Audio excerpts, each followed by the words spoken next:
Test, test, test.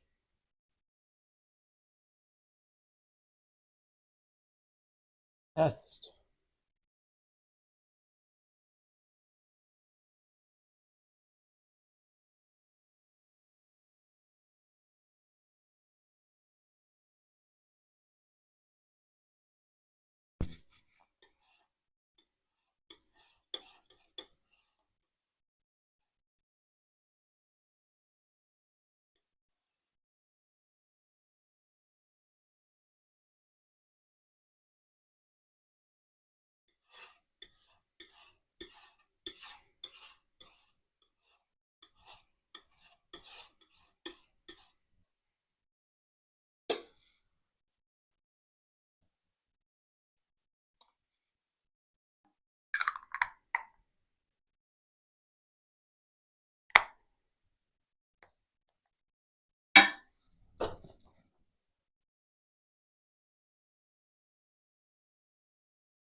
Test, test, test.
Test.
Hello, everyone.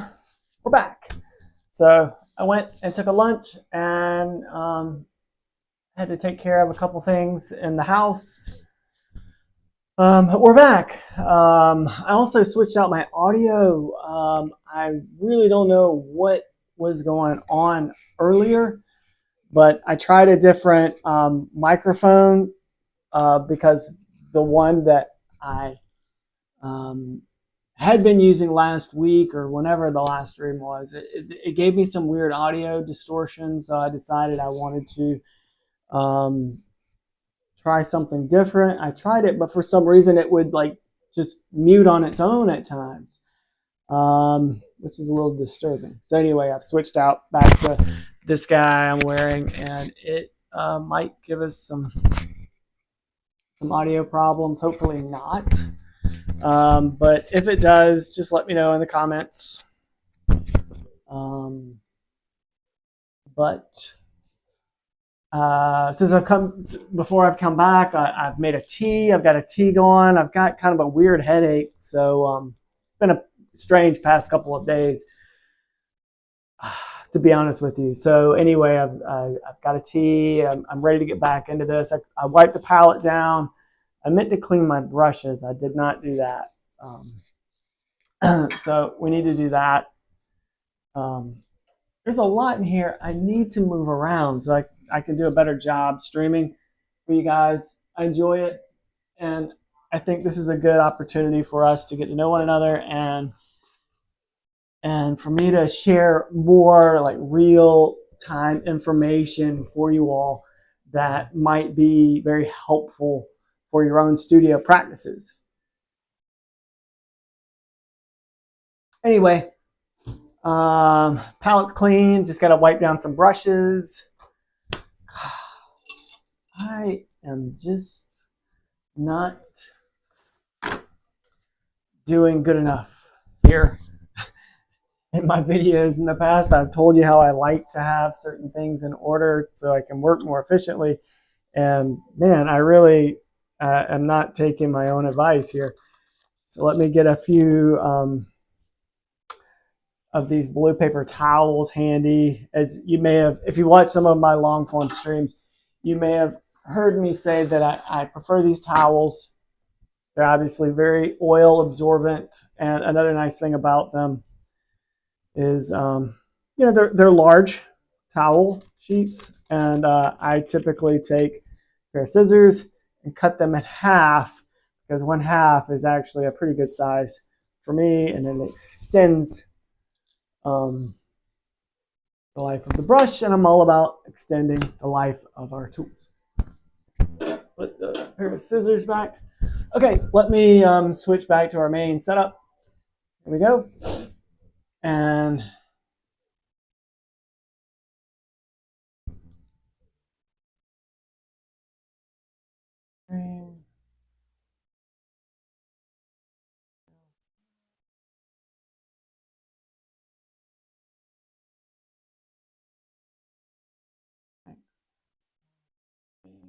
here. Okay. Add a little comment to our stream. Okay. Again, just put in the comment section there. Anyone has any questions, please let me know. I'm here to answer any questions. I think it'll be fun to have a dialogue amongst all of us. I want to provide helpful information to help you all become the better painters that you can be. For now, let's get back to work.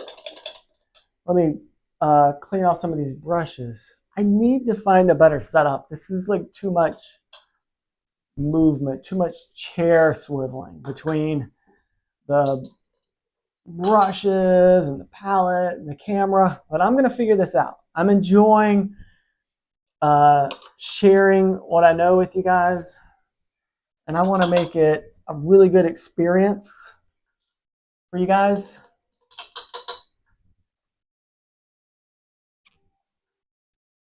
And I want you all to get better. I want you to find the artist that you're looking for, the artist you want to be. What I want. That's what I'm here for.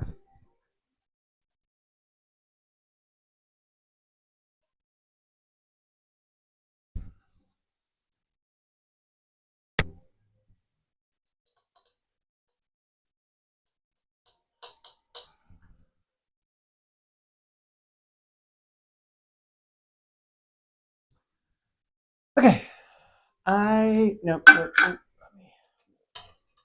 get this one brush cleaned up. Okay, so just giving all of our brushes we've been using like a good rinse. I meant to do this while I was at lunch and just kind of got a little sidetracked doing some chores around the house after I had a snack. Like I said a minute ago, my brain is just kind of a little scrambled. Um,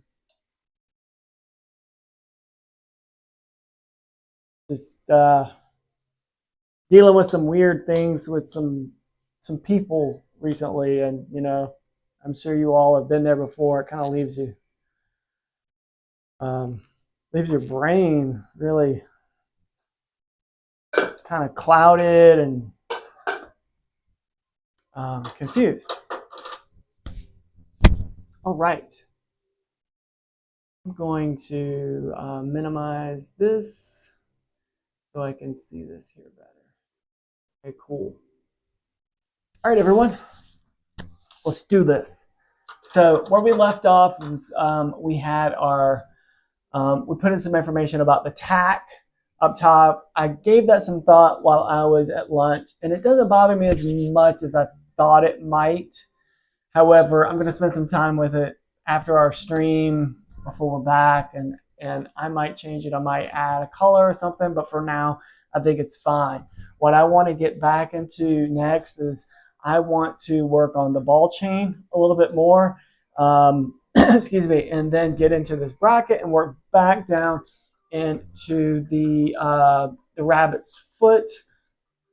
I might do the shadow actually before I get into the foot. But my goal today, before we end our stream, I want to be able to work about 2 more hours together, because I want to work on that, but I also want to plot in some more information on the background, which was literally just a wash-in, again, of lead white and transparent yellow oxide and a little bit of Michael Harding's warm white. And remember, I was telling you how it like dries pretty fast because of the lead white. Here I'm rubbing this side of the painting.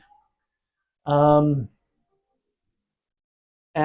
as you can see, I don't know which is the better. There's a little paint on my thumb, not much. If we had done this just with straight up titanium white, that would still be very wet and it'd have been a big mess. Okay, anyway, let me all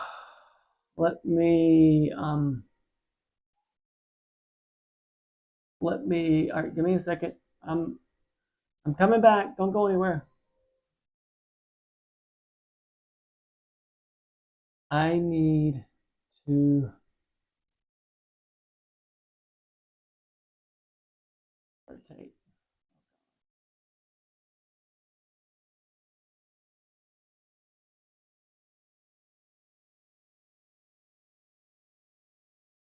Okay, those of you that are there, maybe you have experienced this, maybe you have your own degree of frustration, but I am a painter, but I also love photography and some technology. And I've had a long-standing love-hate relationship with Adobe and Photoshop. And I've often used other softwares and tried to learn them. But over the past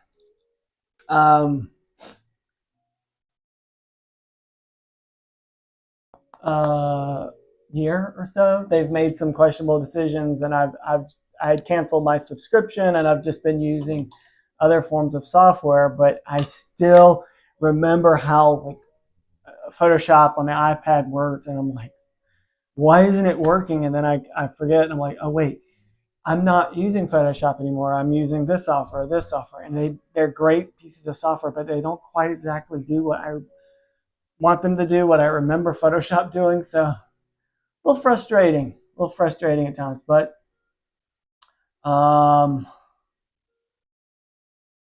that's okay. You know what? That's not a big deal. We're learning and we're moving forward with it. Everything does what you need it to do. You just might have to learn how to do it in a different way.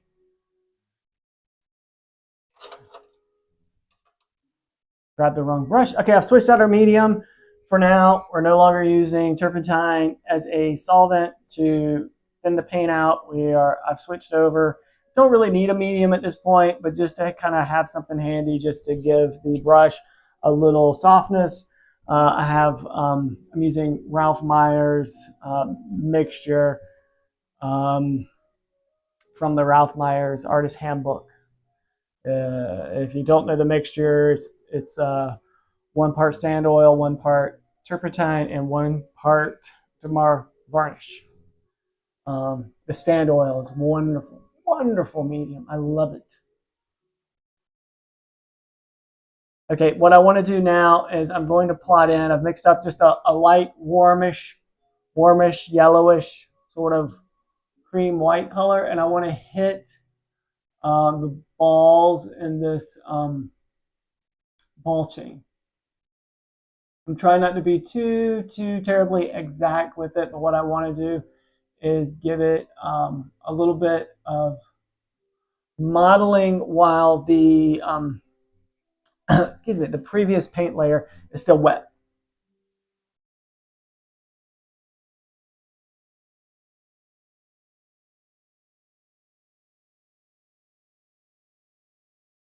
And as I've said in previous streams, I often like to work in the middles, and this is where a lot of the painting is done. Your midtones, you preserve your highlights, your brightest brights and your darkest darks, typically for the end of a painting. So right now I'm working in this like light color for these links of this chain. But I know that I'm going to come back with this dry and hit a stronger highlight. It'll be like the strongest reflection on the metal. But right now, this is like a good middle ground, and it's mainly to soften the shadow on the metal.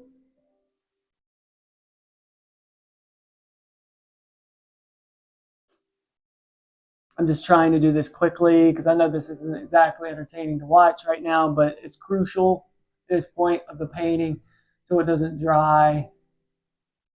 And then we've kind of got a problem. Like we want to be able to soften it while it's there.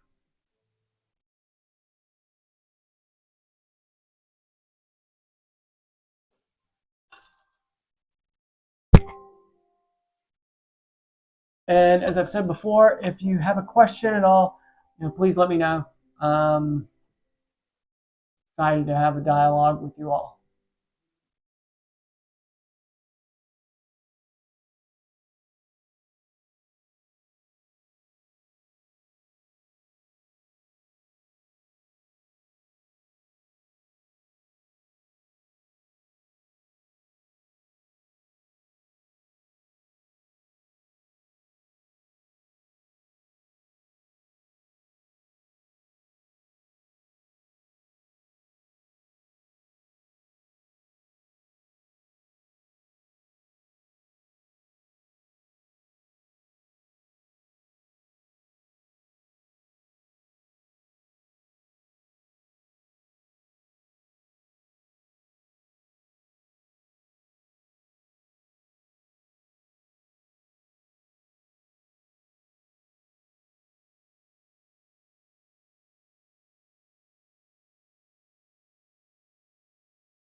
Turn on Do Not Disturb.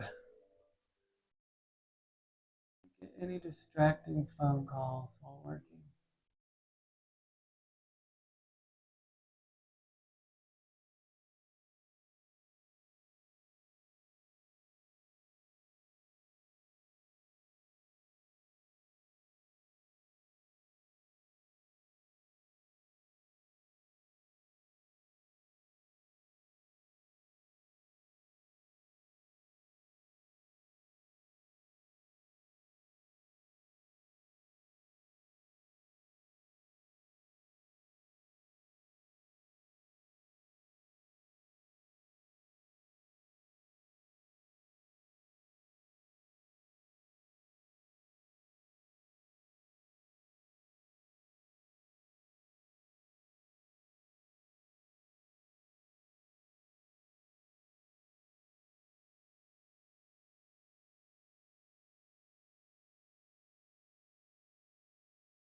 cat stampede.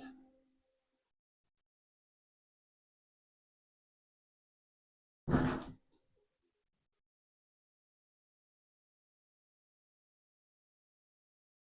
think they know that we're on camera and they want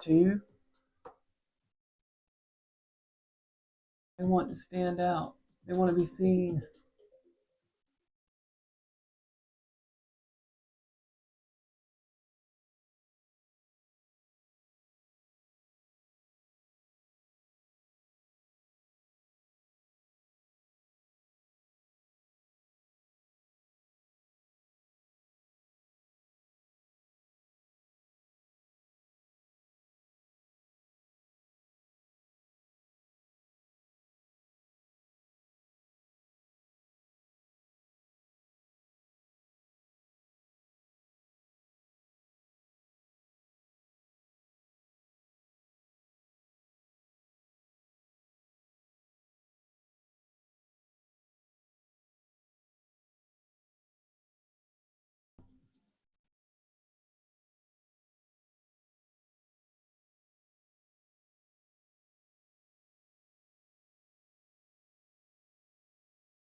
Sorry if I'm not talking much right now.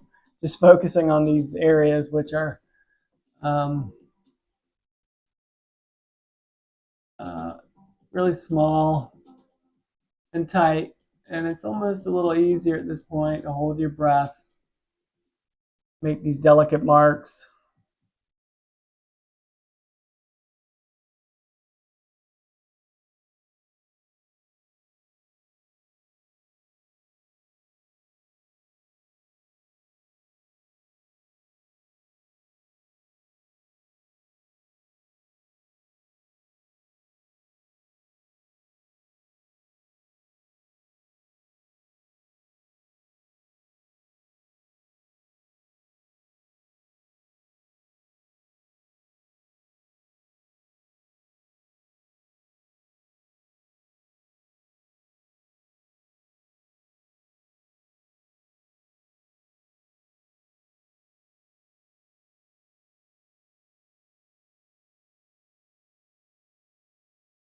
Oh, I hear the cats out there.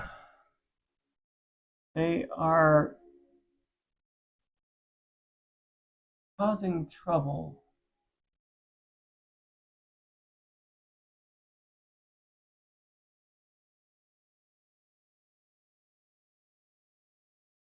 And I'm scared to know what they're doing.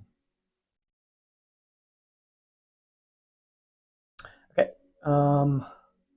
It's an area that looks like it needs a little bit of refinement. I'm just getting some of that Winsor Newton olive green, which with this warm white mixture I have kind of takes me close to a sort of neutral brownish green color, which is kind of where we were with these other tones of this shadow side of the ball chain.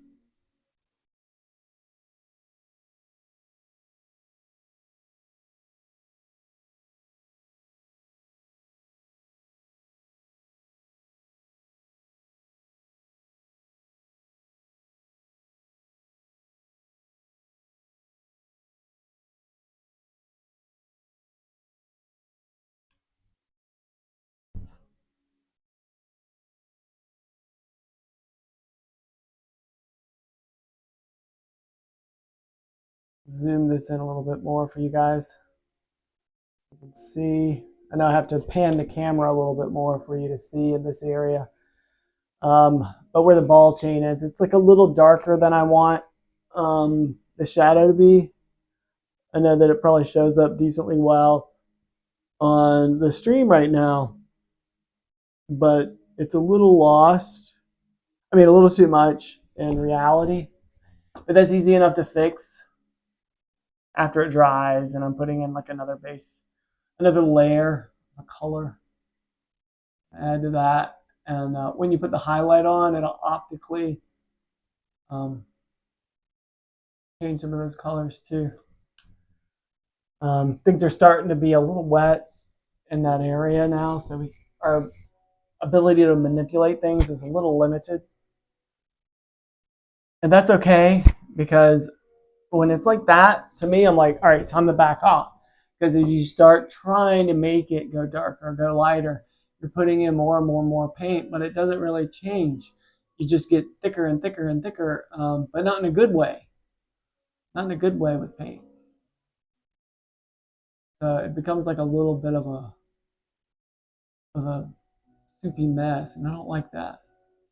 Like if it's going to be thick, it needs to be intentionally thick. Like you want it to have the thick paint surface, the thick paint application. You don't want it to get thick just because you couldn't like get the paint to do what you wanted it to do.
Okay, sorry.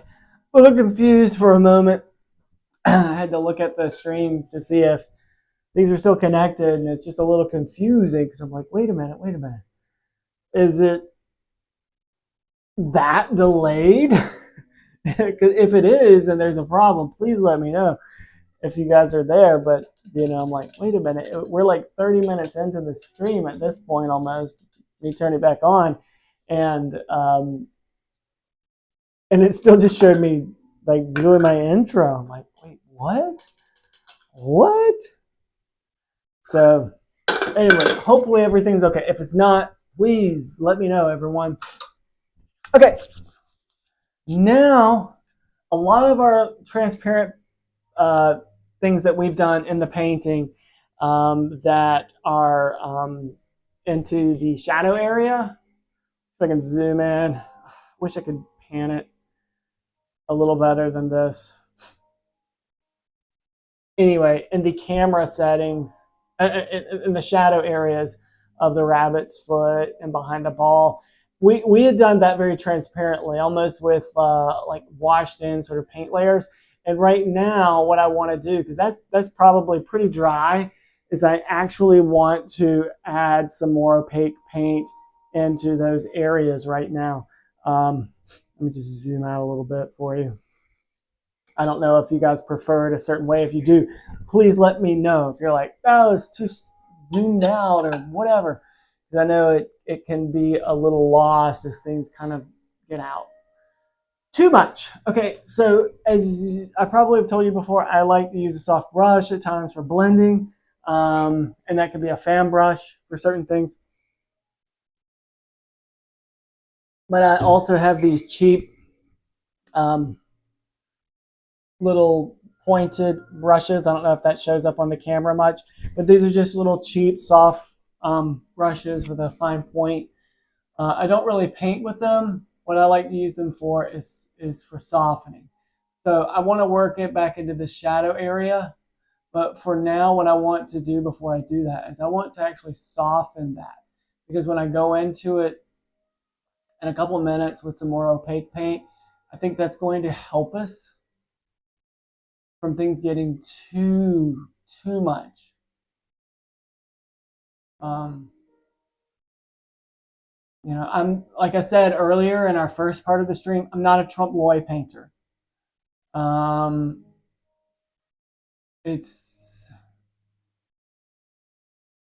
like to paint realistically. I like things to look very convincing. I like things to be relatable to the viewer. And I find a lot of times things can be more relatable to the viewer if they're life size, and a variety of things. They're life size. They're painted in a certain accuracy, and someone can come to it and they immediately, there's a connection to them and the painting that pulls them in instantly. That's what we need to do as artists, is find a way to pull in an audience member to our work and hold them there. So there's all these ways that I try to do that. But ultimately what it is just reducing any sort of distraction. And a lot of distractions can be when things are poorly painted, have some degree of inaccuracy,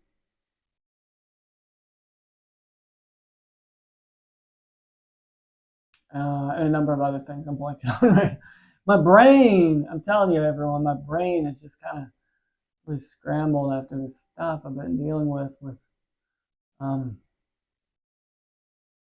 personalities and some people. This is a real treat to be able to do this right now with you guys. Okay, so I've softened that. That feels very convincing right now. Okay, cool. Set brush aside. I might use that later. I don't want to go too far with it, so let's put it there. Paint. All right, we're going to use Michael Harding's Warm White. Put a little down, and I'm going to use some yellow ochre. It's a little warmer than I want. We're going to cool it down and neutralize it. And I'm going to use olive green to do that.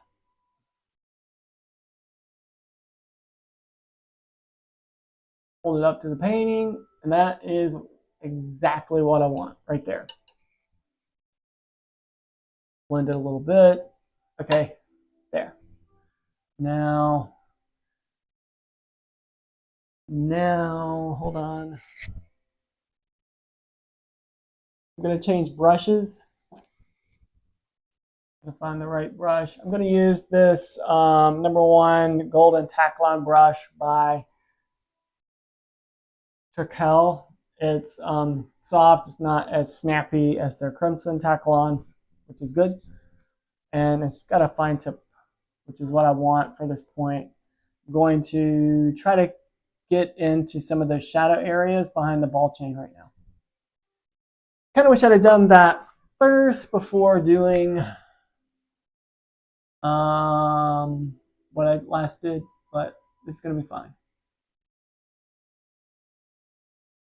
And again, if you all have any questions, please let me know. I'm always delighted to answer questions, and it could create a nice dialogue, take us someplace else interesting within the discussion.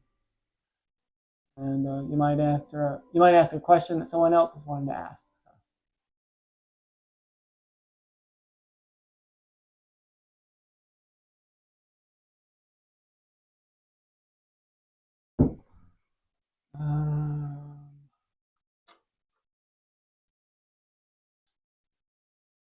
Some more Michael Harding's Warm Whiteout.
I'm getting into some of the tight areas. I wish I could pan this in the software a little more. Let's see if I can. I can knock brushes over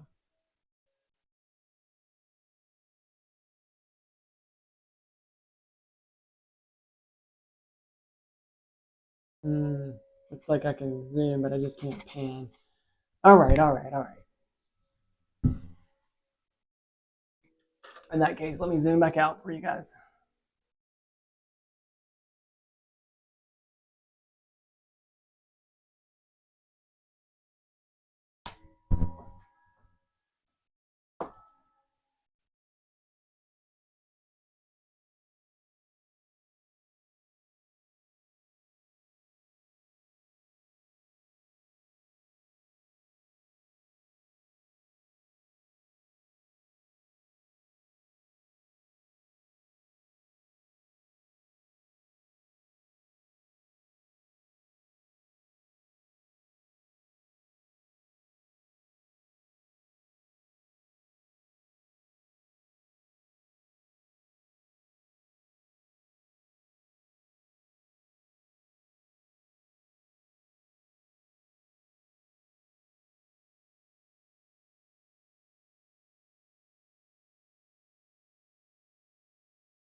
Whew.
What I'm doing now is using this mixture and softening the edges of the shadow, and also kind of adding some wall color around that right now.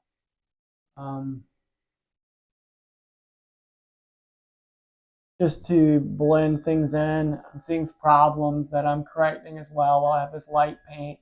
You know, part of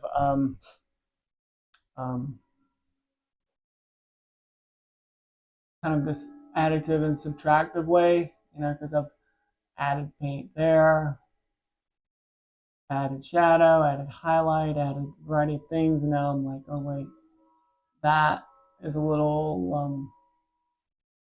too thick, or a little too thin, or whatever. So I'm kind of going around and correcting some things during this little transitional period. Part of me, while I'm doing this, I'm looking at everything around it, and I'm seeing areas that I obviously need to fix. And I'm trying to think through it. I'm like, well, what do I do? Do I actually like work into that area around this now? You know, so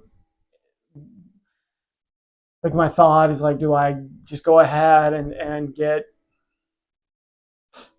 um, like a final coat of some opaque paint and start to go into these light areas and work out?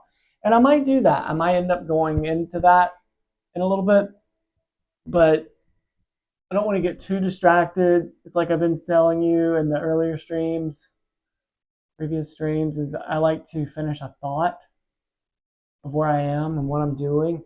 And part of my thought right now is this cleanup work and this softening work. And then once I finish that, I want to make sure that I can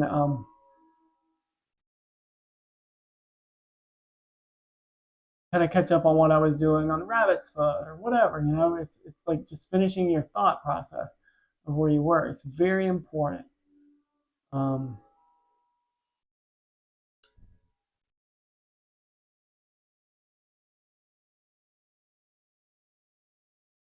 yeah.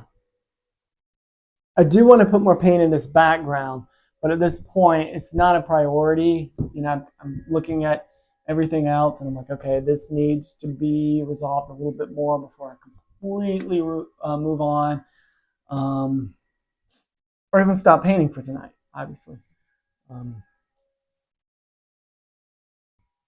I have a limited amount of time in which I can work today. So I want to make sure I'm maximizing my time and getting as much done, and sharing this process with you guys.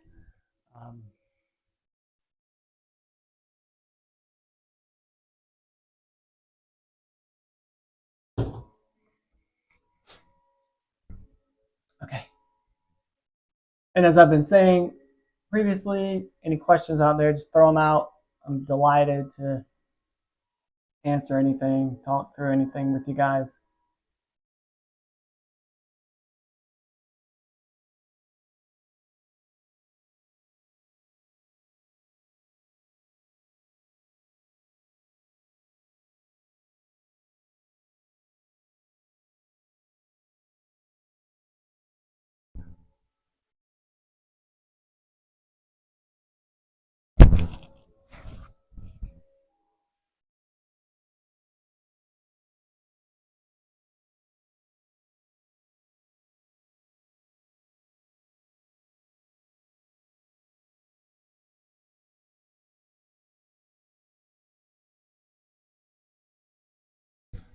Okay, I've mixed up a darker color I want to use for some of the shadow areas now.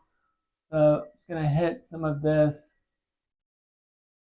to reestablish some of these shapes and patterns.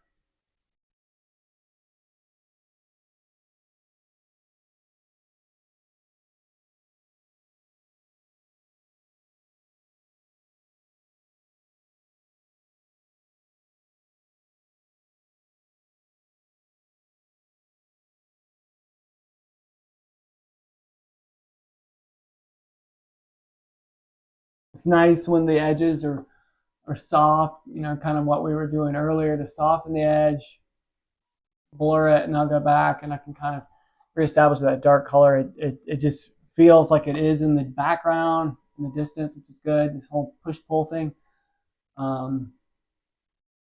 Also has kind of a slight vibration to it.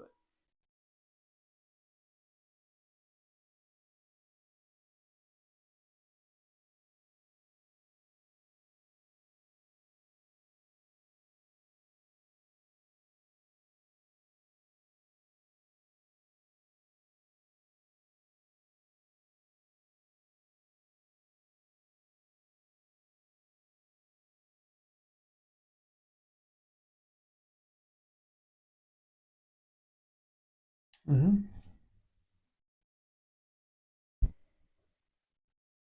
Any questions out there? Feel free to throw them out.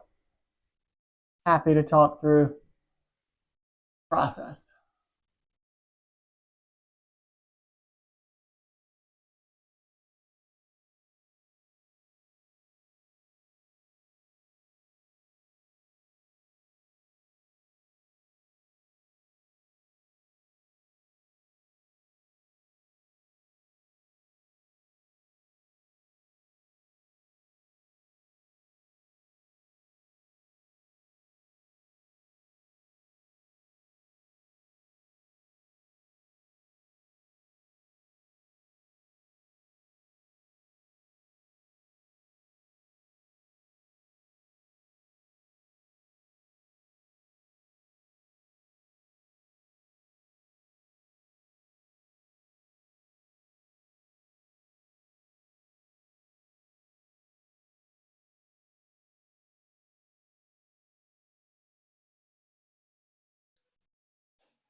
Nice. Looking good. Okay.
Just continue to refine some of these shadows. Got a little lost a second ago.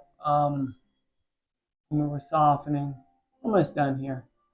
We're going to get back into the fun part.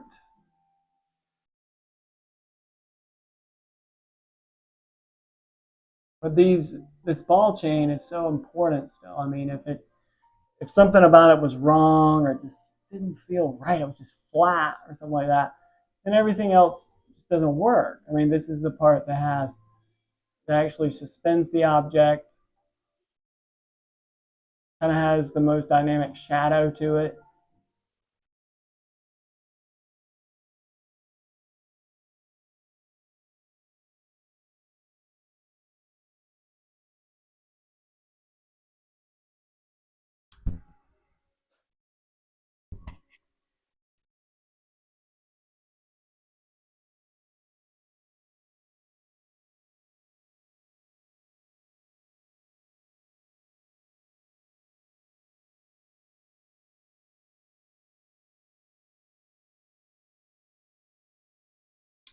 Okay. Now that one got a little lost there. Let me soften it.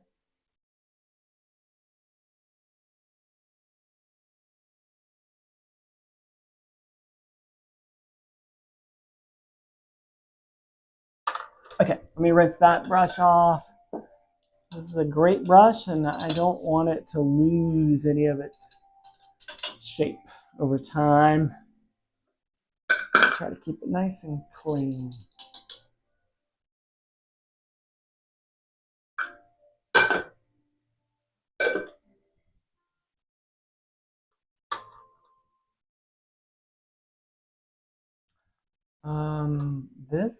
Yeah, I'll use this. So, as you've probably come to find by watching the stream and some of my other videos when I talk, when I'm painting, I like to kind of jump around between areas in the painting. You know, you kind of have a plan, but then sometimes the painting talks to you and it tells you what it wants you to do. And right now, I didn't think it would want me to do this, but the painting, I need to get back into the shadow behind the rabbit's foot. It's less tedious than where we were. And that can help establish the shape here a little bit more. It's behind the rabbit's foot, so when we get back on the foot, we'll be on top of that. And I partly want to do that as well because I want to start to maybe block in some of the background. And that will help us soften this edge. And the shadow is part of this side, this edge. So going ahead and getting that in is going to be helpful. Now looking at the shadow color, it's a pretty, it's kind of a brown, obviously, looking at it. But there is some warmth to it. And there's also some sort of green color to it because of the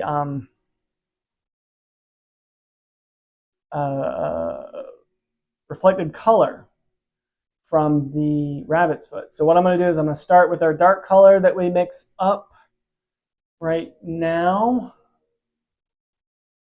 And I'm going to actually put some Viridian, and I'll keep looking at it because I'm like, all right, it's dark, but it's not, you know, insanely dark. So I think I'm going to put, again, the trick you need to learn and use a lot of times is just squint. Like if you take the time to squint, things will kind of pop out a little bit more. You know what? Maybe it is that dark.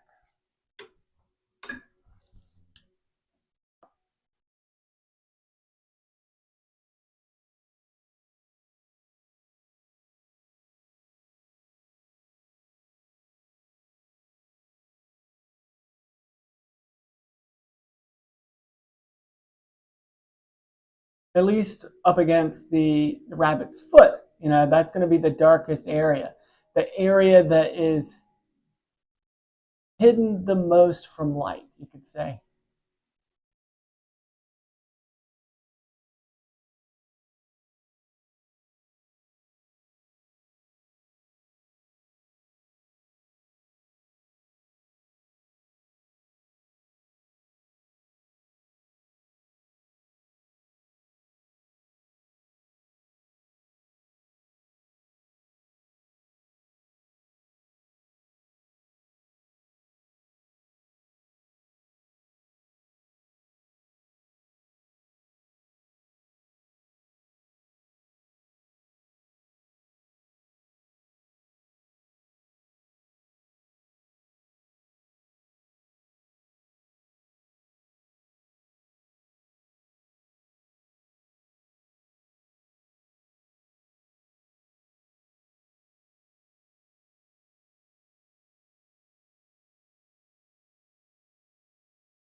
Okay, those are the darkest areas of the shape essentially. But like if you take the time and you actually look at the shadow, you see so much color actually. You know, like if you know the work of Georges Seurat, the pointillist painter, there's all these little dots of color that he uses to make his form, his figures, his shadows, whatever. And in a way, like if you look at something, you can see so much color in it where you're like, okay, that shadow is actually green there, it's kind of red there, it's kind of purple there, it's kind of blue there. And while there is a great temptation to capture all that stuff, you can get too obsessed with it and things can look unrealistic. So what you need to do actually is just kind of simplify the forms. That's why squinting your eyes becomes very important. Just simplify the shapes, everything there, and capture the information and make it convincing.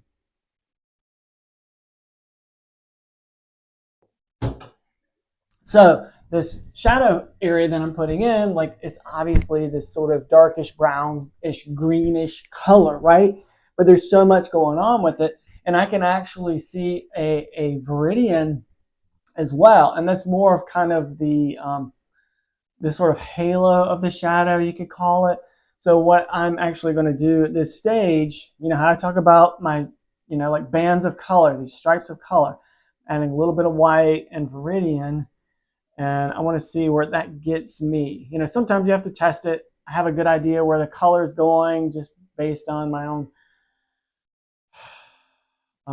experience with painting so much, and that kind of gets me where I actually want it to be. But I want to clean this brush off because I know that it's gotten a little gummed up with things since we've been working on these other shadows the past few minutes, and I want to make sure that it's a little pure with that mixture.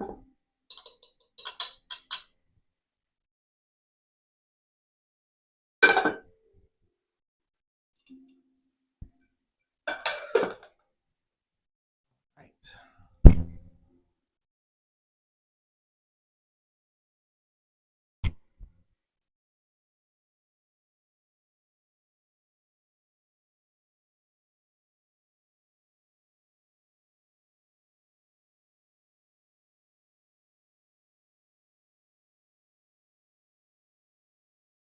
Ooh, his head, everyone. Ooh. Okay. Get a little bit of my stand oil mixture. Just literally, I don't use a whole lot of medium. It's just enough to make the paint have a little bit of flow to it, at least right now.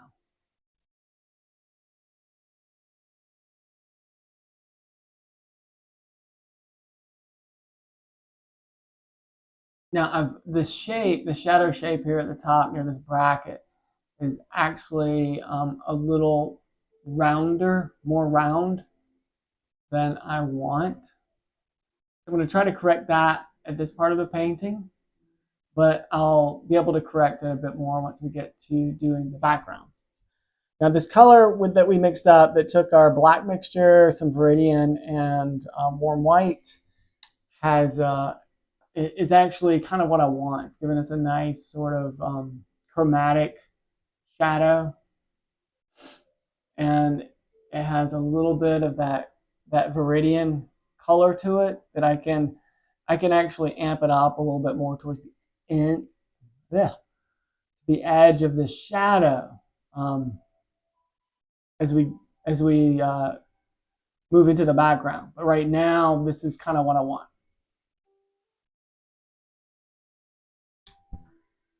Yeah, this shape here isn't right, and I want to fix that.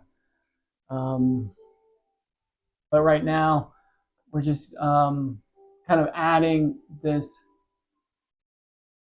mixture of the viridian and the white within our shadow mixture, just to kind of play out the color, the reflected color in this area. And keep in mind that reflected color is coming from what? Rabbit's foot. Light bouncing off of it, off of the wall that it's pinned to. Need a little bit more Viridian. I'm going to add a little bit more warm white to it. A little bit more white.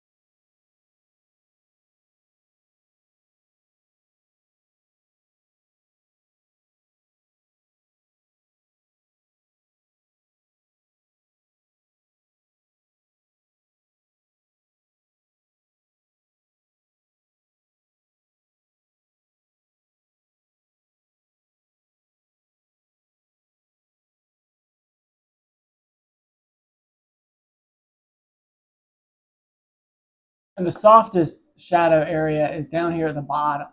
I mean, that's where the light is really trailing off on the wall from the foot. And there is kind of this halo effect around the shadow where it's really soft with some of that green color. So I'm just taking the time to kind of hit that a little bit, not getting too crazy with it.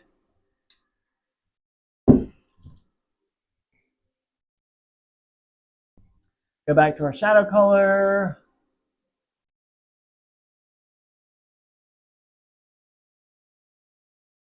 Add a little bit, kind of fill in that area now.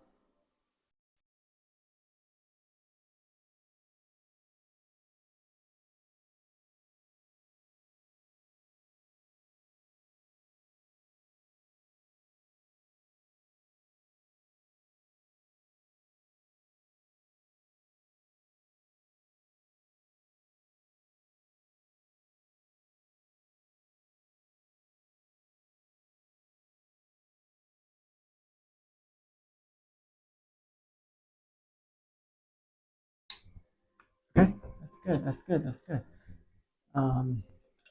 Rinse off this brush.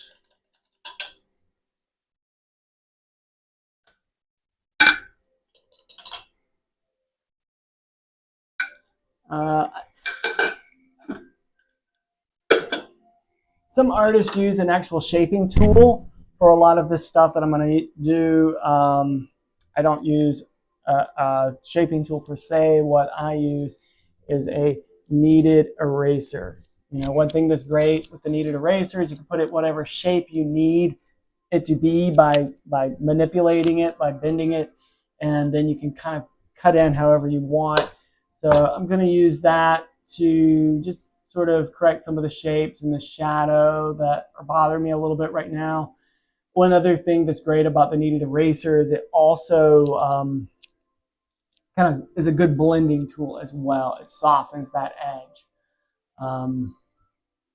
Using that for now, and then we're going to get back into the background, and then we're going to blend that together.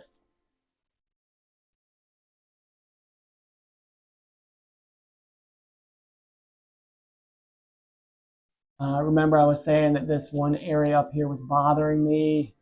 So now's a good time where I can kind of correct this shape. It's like the shadow of that metal bracket at the top of the rabbit's foot. It actually, the shadow part's kind of flat and extends a little bit below the line of the fur right there.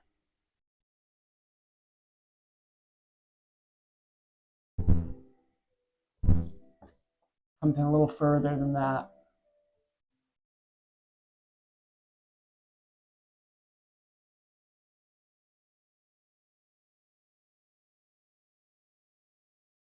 There, much better. Okay, cool. All right. Let me know if you guys have any questions at all. Delighted to have you here, and if you have any comments or questions, just let me know. Soften that just a scooch. Got a little lost there. Okay, now based on the shadow shape that we've put in, it's about time to get back and kind of blend that in with the background to make it a bit more cohesive. And then when we have that established, we can go back and work back into the actual rabbit. You know, keep in mind, excuse me, the rabbit's foot. Keep in mind, we like to work back to front. You know, it's easier and it also makes more sense. Like things are on top of things. So when things are on top of things, whenever you paint something behind the thing, it can be not only easier on you, the artist, but the thing that is on top actually makes more sense. It feels like it is on top of the other thing. I know it's a simple concept, but there's so many people that actually like don't do that. They'll just like paint whatever catches their eye first.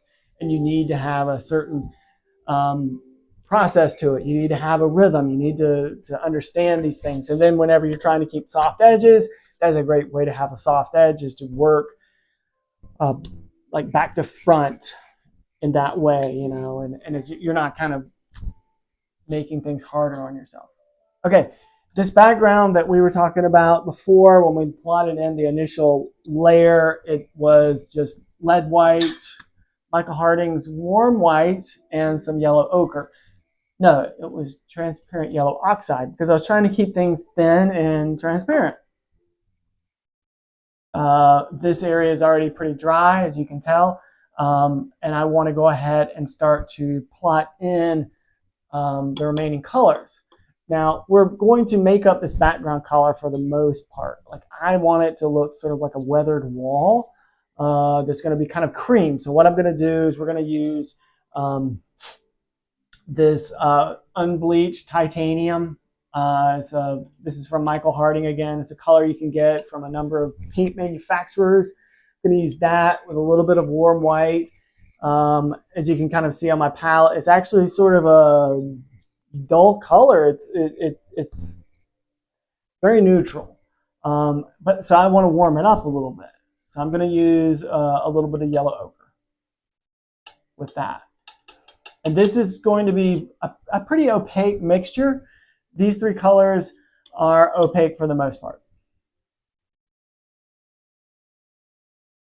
So the unbleached titanium, again, is one of my convenience colors. That is a color we could make up ourselves with titanium white and whatever else, yellow ochre or raw umber. I typically don't keep raw umber on my palette anymore. Sometimes it rotates in and out. I just find it a really nice color for convenience. So what I like to do is when I mix up the color to kind of test and see where it is and if it's going to work for me, is I will actually on my palette knife just hold it up and see. And that's pretty good. That's pretty close. Like, one thing that's going to be great is whenever we get into our highlights, you know, our whitest whites, they're going to be on these reflected areas of metal in the chain link, the ball chains, on the keychain, and then this top part of the cap. So we can kind of hold this against some of those areas, and we can see how this would compare into and contrast to that spot. Obviously, we don't have the whites down now, but we can kind of look at that and say, all right, that's going to be a good color or a good value to have behind that white. Anyway, let's test it out and see how it looks. I'm going to grab this bristle brush that we've been using today. That'll help us kind of scrub this in pretty quickly and see if we need to do any adjustments. We certainly may at this time. It's a pretty good color. It's kind of what I wanted it to be, actually.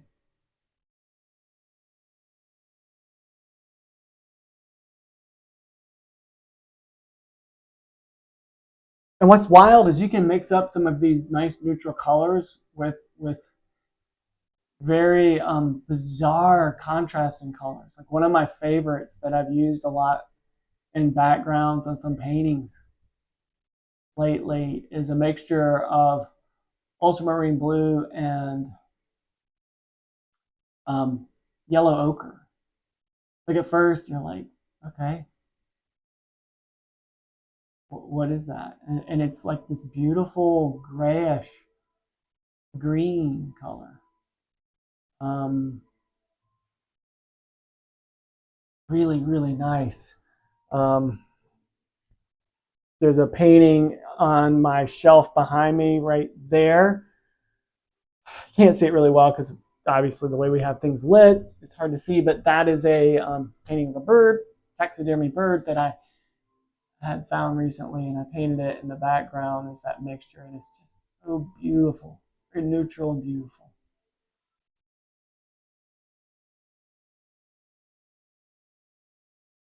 So we're trying to just kind of clean up and soften against this shadow we've established. One thing that's nice, remember we use some Viridian in the edge of that shadow, and by kind of going into that shadow area and pulling from it, it's actually creating a little green halo, which is what we see on our source image. When you look at the edge of that shadow, you actually see kind of a greenish color. Part of that is the reflected light from the object. You know, it's bouncing off the wall on which it's pinned. So kind of fun that we can do that and play with that color.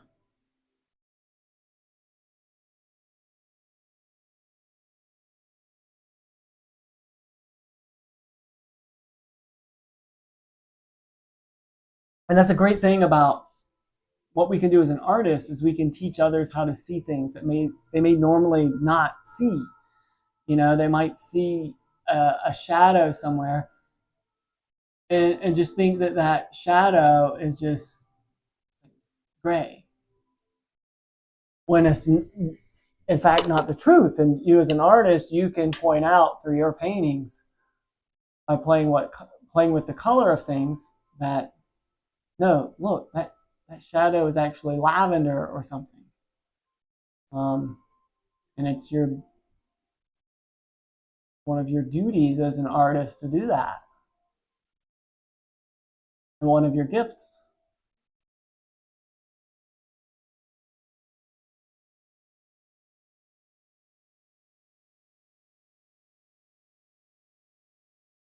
The next time you're outside, and if it has snowed, I know there's a lot of snow in the forecast right now in the US, depending on where you are.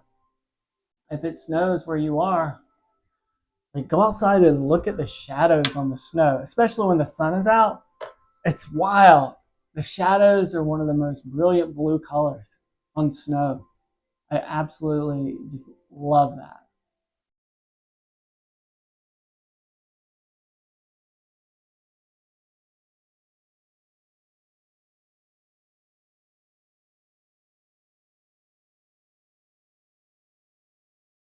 Trying to be mindful against this shadow down here. It's the softest shadow, obviously, because it's an area that like dips down the furthest. Light travels the furthest there. And I'm not sure if you all can see it in the stream. Things are not the best image quality. um, since I put in a little Viridian into that shadow there at the end, now that I'm working in that area, if I pull up into it and pull out, there's a little bit of green that shows.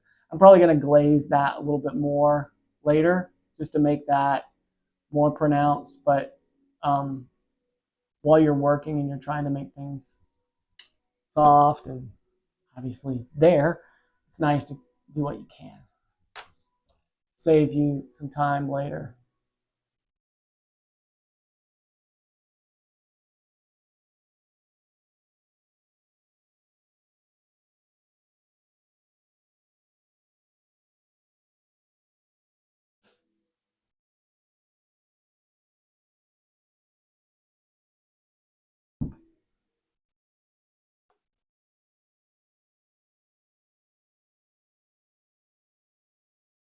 Let me know if y'all have any questions at all. I'm delighted to answer anything.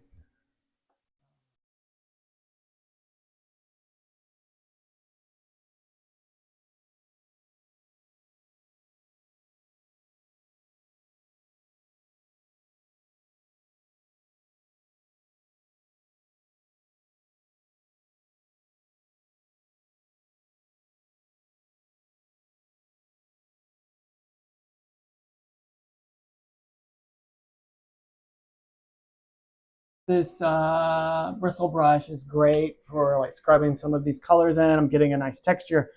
Unfortunately, right now it's like I think I wanted it to be a little loosey-goosey when doing some of my application, but right now that I'm getting closer to things that are a bit more rigid, I might have to switch to a different brush. We'll see. I mean, this is I take care of my brushes really well. And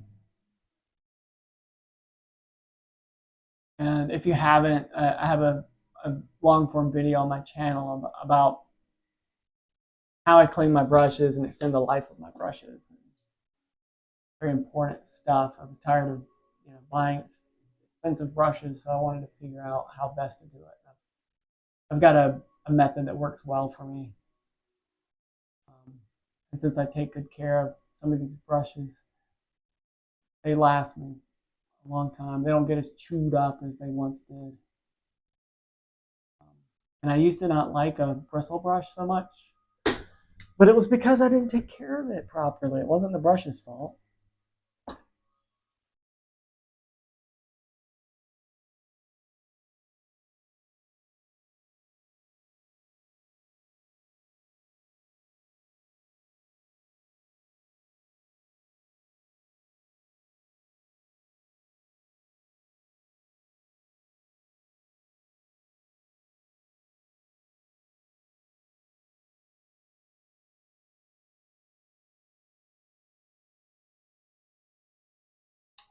The cat stampede is back. Look out.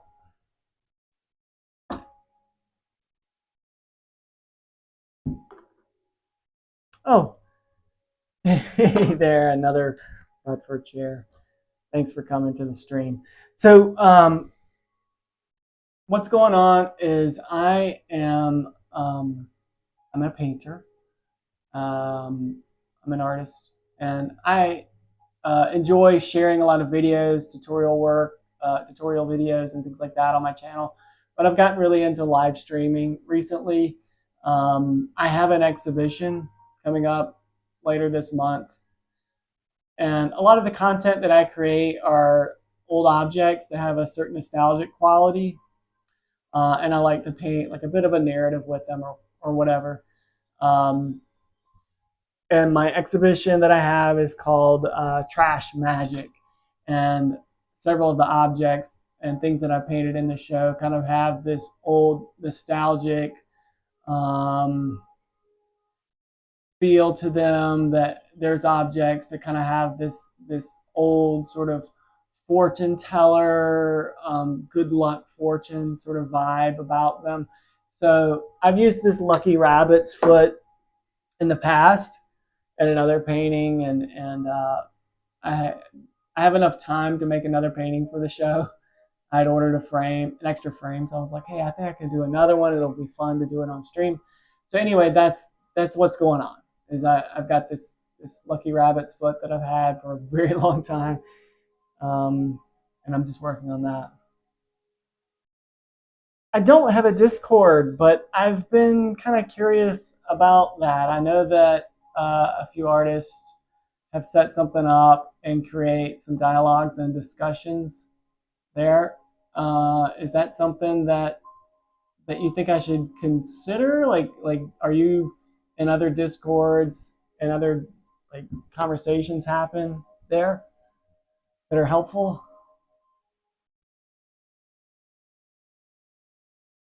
And awesome that you're getting back into drawing and painting. Like, uh, it, it's been the thing in my life that has really kept me grounded and like kept me sane through a lot of difficult times.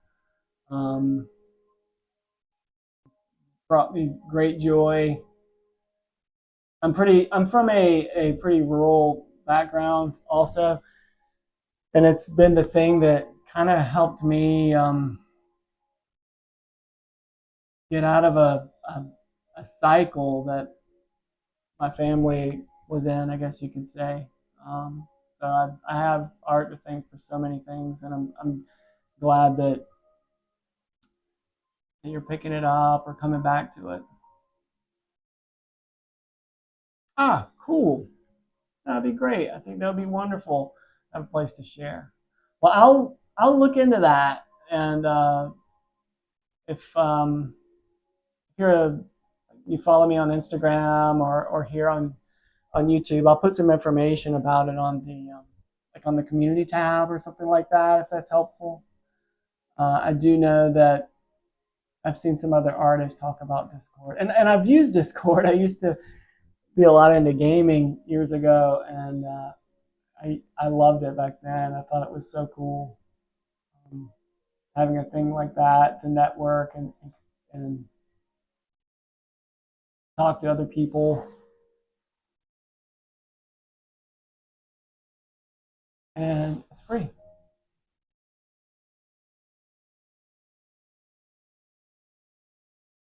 Well, tell me, what are some of your paintings like? What are some of the things that you like painting? Are you an oil painter or you work in acrylics?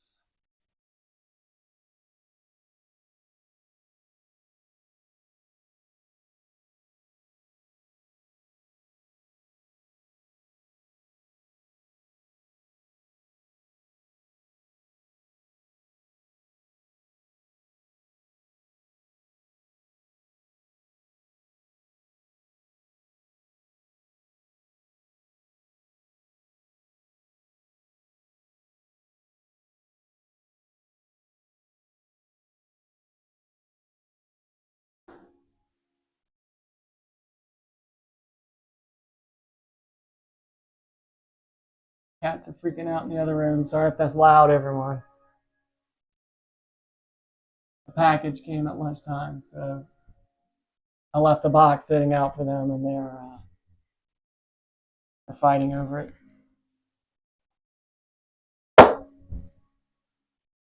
This is the cool thing about the this easel I'm using is there's so many magnets on it. You could easily flip it around if you prepared your panel with a metal plate.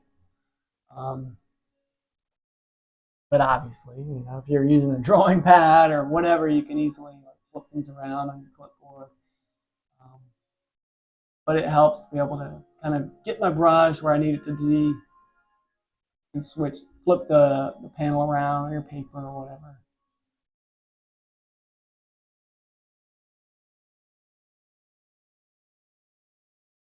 Never gets old. Oh, you're in an architectural background. That's cool.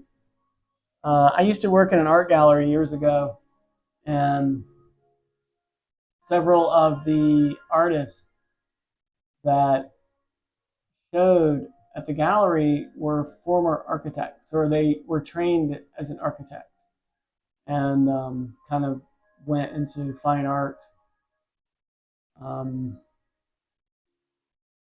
later in life. Something that really spoke to them their whole lives, and architecture did too. It was a way to make a living, but there's this thing that just like called to them, and they had to follow it. I picked up a paintbrush or started working on works on paper. There was this great artist that I really loved. He did these wonderful drawings that were on mylar, because mylar, as you know, then is paper that you would use a lot in architecture. And he did these wonderful, wonderful drawings on this mylar that was kind of a little frosted, a little translucent.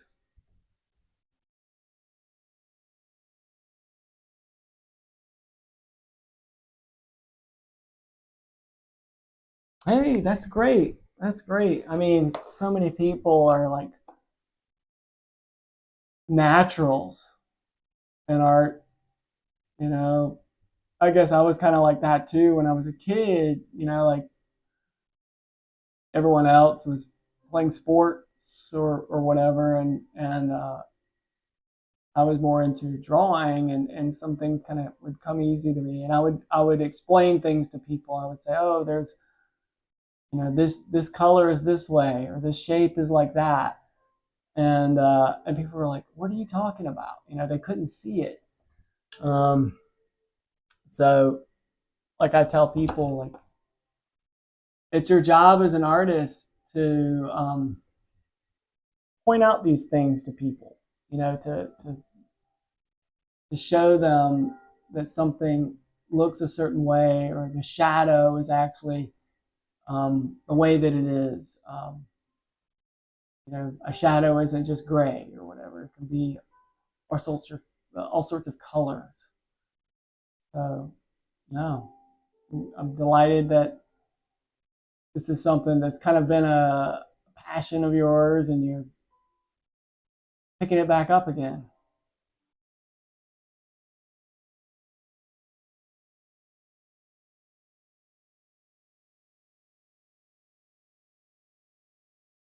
I mean, when I was in school, like in college, I remember, like there were the other kids that would, um, like, take an elective, a drawing class elective, or whatever the case was, and I'd see their work, and I was like, God, you're really good. Like, what is your major? And like, oh, I'm studying computer science, or whatever the case was. I don't remember. I'm like, why are you doing that? Why aren't you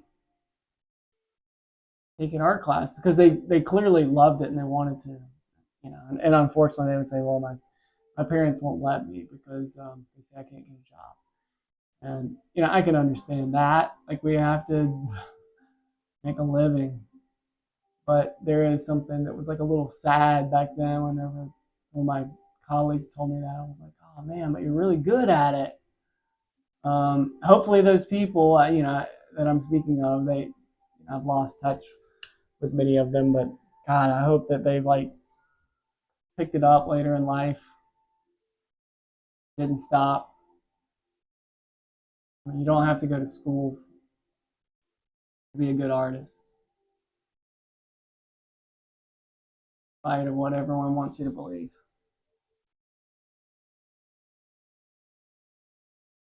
Your art professor was this playing an architect. Oh, interesting. Wow. So they thought that you would pursue some sort of degree in fine art. Well, I get it. I get it. But I tell you, like I mentioned earlier, I worked in an art gallery for many years, and all that time I was also an exhibiting artist as well. And over time, I made the transition to just be a painter, and it's hard. It's really, really, really, really difficult. Um, it's a great life. I love everything I do and the connections I've made and everything, but it is hard. It is very, very hard, and stressful at times whenever you don't know how things are going to shake out financially, or when things are going to, when you might be able to count on another sale. So I totally, totally understand where people come from when they're like, oh, I want to get that degree in computer science or whatever.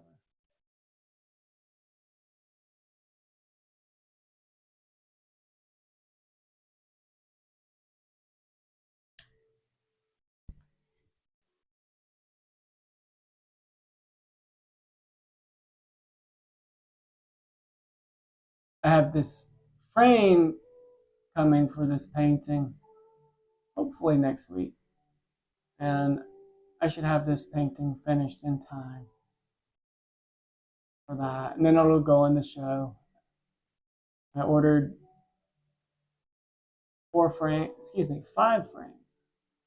for 9 by 12 paintings, and I had 4 finished, but there was something about me when I went to place the order. I was like,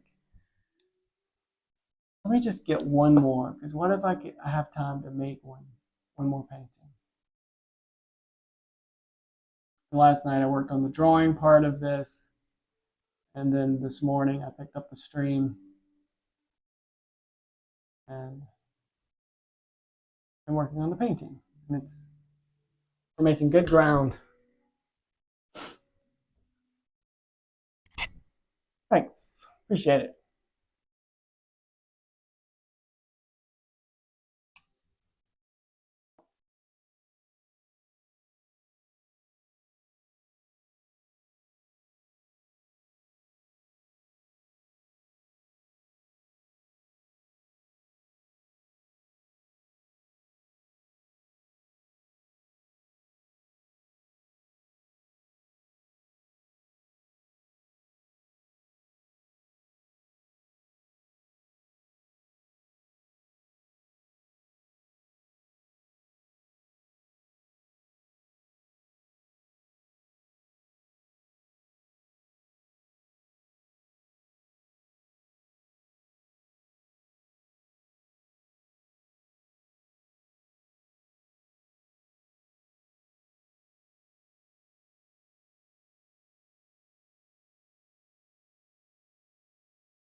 Boom. Just realized that this painting is kind of off camera. Let me zoom out a little bit. There. I'll flip it back in just a second. I'm just want to, at this angle, it's easier to hit some of these things on this side, since I'm right-handed and holding the brush this way. I'll flip it back here in a little.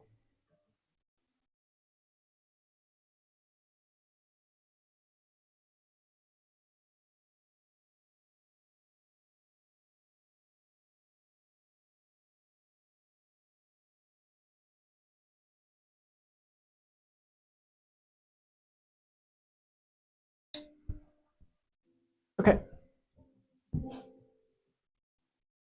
That helped a lot.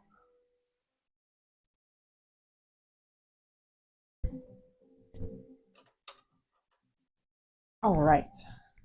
Flip this back over. I'm going to hold this up. I've got the camera maybe a little bit brighter with exposure than I need, but it just seems like it needed more light here. Okay.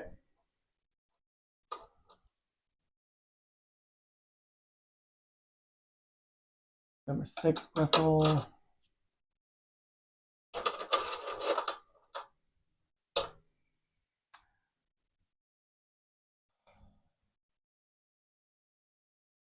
And to find the right brush, it's important to have the right brush.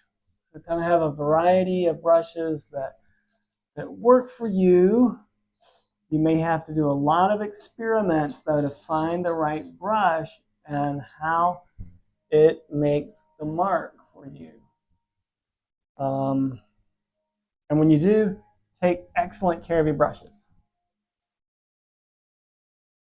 All right, I'm going to go ahead and make another pile of this background mixture. Remember, we were using unbleached titanium from Michael Harding. It's one of my convenience colors.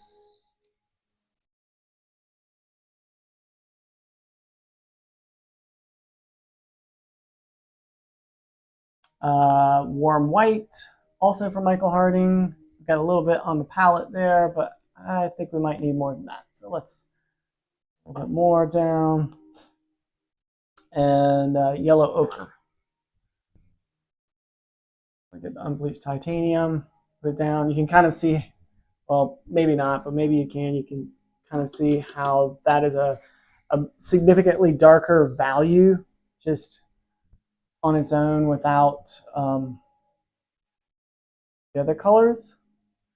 As I said previously in a stream, I like to try to keep my color mixtures limited to 3 colors. If possible, I think it makes things easier to match again later, but also just to, I think it just makes things look a little better whenever they're kind of simplified. You know, like don't go nuts and like mix a bunch of colors trying to get where you're going. Like quite often you can do it in like 3. You know, like you're trying to match the hue and the chroma, and then sometimes you might just have to adjust the brightness. That yellow ochre that I had out was actually dry. Put out a little more yellow ochre. All of these paints are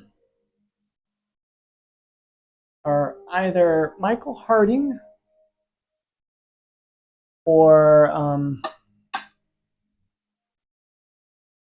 a paint company that I love called Rublev, by a company in California named Natural Pigments. Thanks. You might be able to see my cat behind me, behind my chair there. She's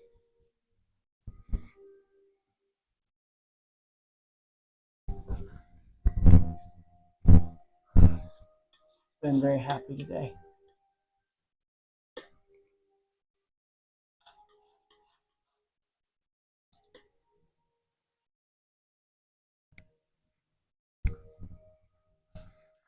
Oh, good question. It's you know, I think that today, in today's day and age, it is probably more possible than ever.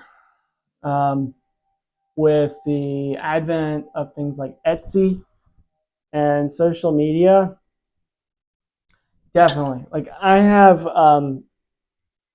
good friends and colleagues that are painters, and you know they do very very lovely like simple things, you know, like pet portraits and things like that. Or they're an abstract painter. They're doing a variety of beautiful abstracts, and then there's like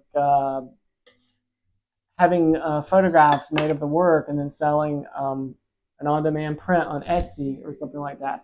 It's hard to get into galleries. Galleries are a difficult thing to actually work with. A lot of times galleries, you know, they have their own agenda, and they're also representing, you know, like 30 artists, and it's difficult for them to really promote your career when they're trying to promote every other artist they show and build that artist's career at the same time. So it's tough, but like if you decide that you're going to try to make it as an artist, what I would recommend is, you know, get a social media page if you have it, like Instagram, and put there's my cat, and start posting some of your content there, and just network with people.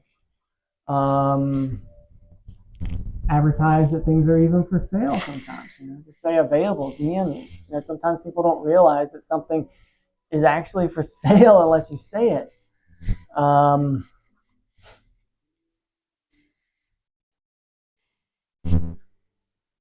Enter juried exhibitions wherever you live. There's probably like a local arts council or something like that in which you can enter a juried exhibition. They probably have some that they do at least once a year. You know, things like that.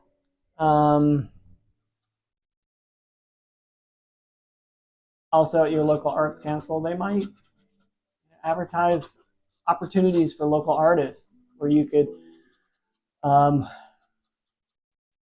do things like someone's portrait or teach a class or whatever. Like, it's not easy to make a living, but it can be done. And there are some artists that are making a killing at it that are doing like the Etsy print on demand stuff, or pet portraits. You know, literally, like I've painted my cats before, and I love it.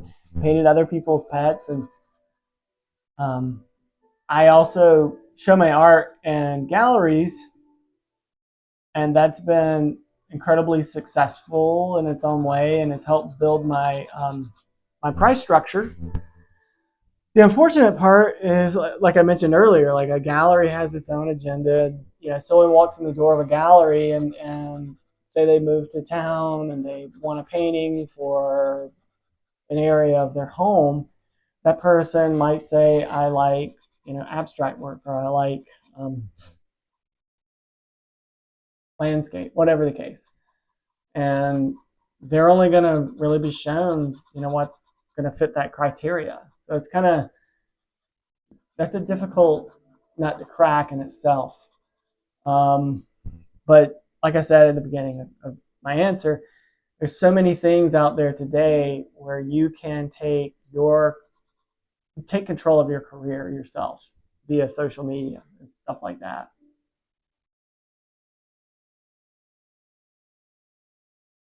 Careful.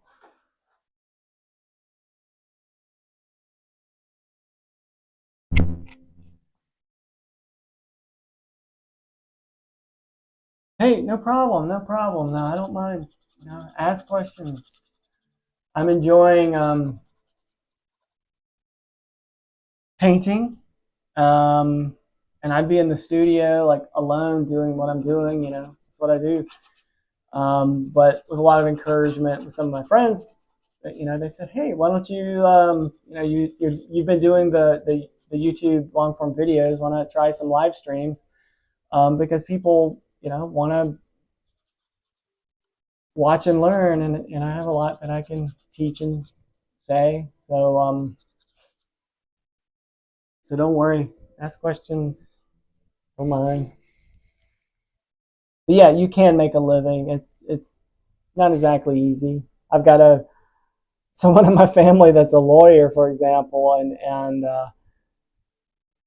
I see, you know, how much he can make at times. I'm like, wow, I went to the wrong thing.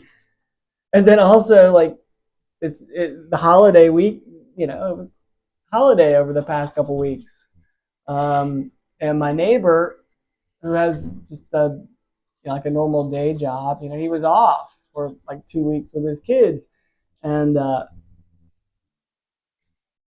with how my career goes as a self-employed artist, you know, whenever I have time, I'm like, I gotta work, I gotta work on a painting, I gotta update YouTube, whatever the case is, and you know. But I'll see my neighbor like just outside relaxing or whatever, which is great. It's just sometimes I'm like, I don't have time to, you know, because you're not getting that steady paycheck. But you know, at the same point, the reward you get doing this, it's just so rewarding. It's like it, there's a drawback, but it's so worth it at the same time. Just try it. Just try it. Like if you're doing some of your artwork now, you know, trying to, you know, figure out an avenue to put things out there, just like start on social media and start to share some things, and look around. You might start to see some local exhibition opportunities in your town, wherever you live, and just kind of put a few things in if you can, and have a price on it. And maybe you start to sell a few things, and you're like, all right, maybe I can do this. You start to get a little bit of a name, and you just keep going from there.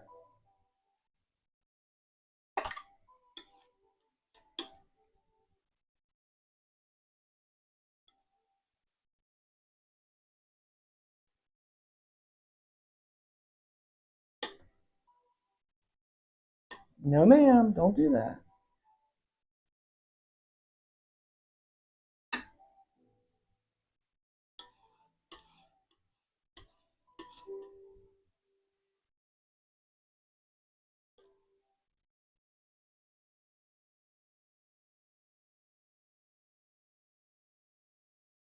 Awesome. Well, I'm glad that I helped. I'm glad I helped. I'm glad I bumped into you too. Thanks for popping into the stream so much. Check back often as well. Like, feel free to subscribe.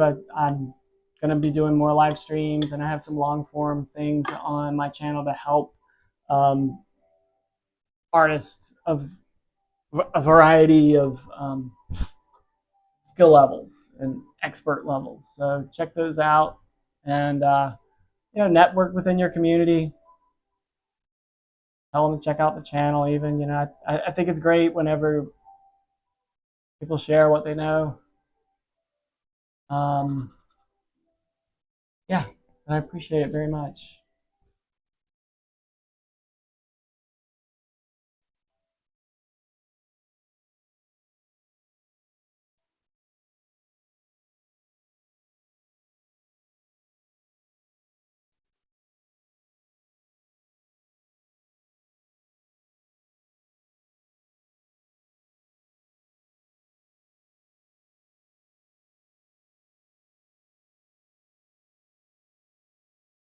Oh, thanks. I really appreciate that. It means a ton. It really does. I started this channel back in during the global pandemic, during in March of 2020, actually. And I had the intent of doing this kind of very thing and putting out the educational videos, but I just lacked the confidence to do it back then, and I also was working a job, so my time was a little limited, and obviously we all didn't know what was going on back then, so we were like just trying to keep our heads above water. But due to encouragement from some friends and family over the past year, they're like, "Hey, you should share what you know and put some stuff out there." I mean, it could be a great thing to network. So I've been doing that and I've enjoyed it. And it is one of those things that hindsight is 2020, because I really wish I would have stuck with it when I initially had the idea. But here I am. It's okay. But now I'm getting to meet other people. So thank you.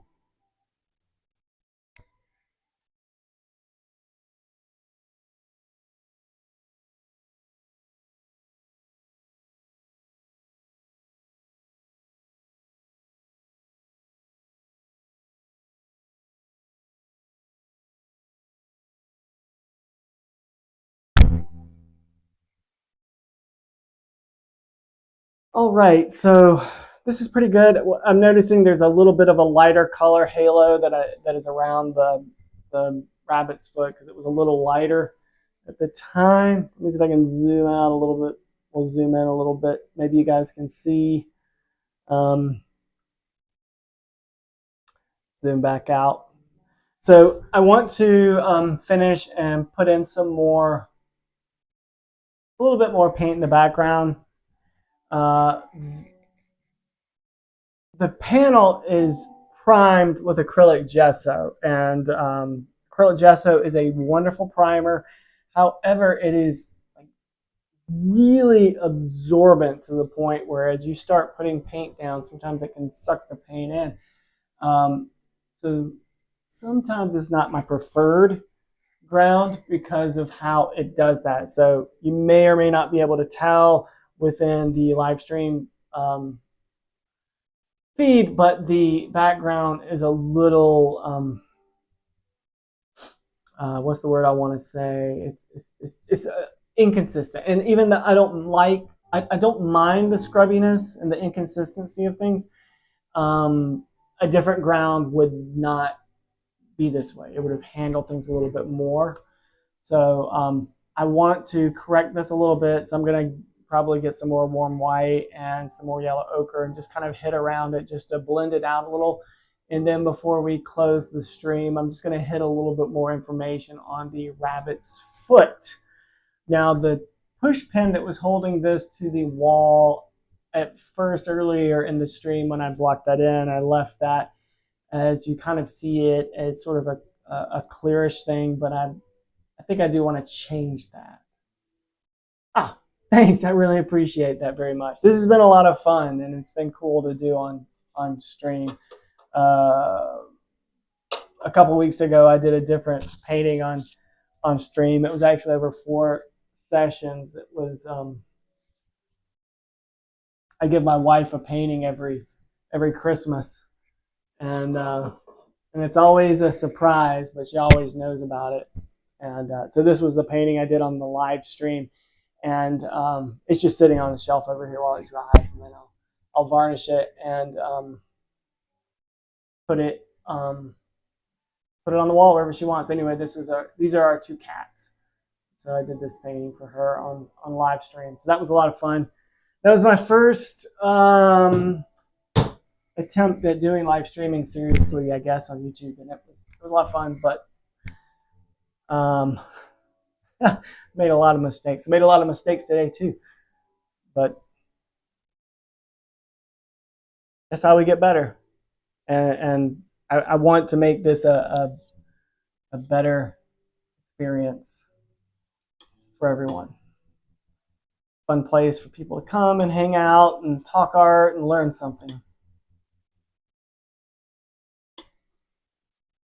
Okay, so added some more warm white, and I'm going to add some yellow ochre because that's a little dull.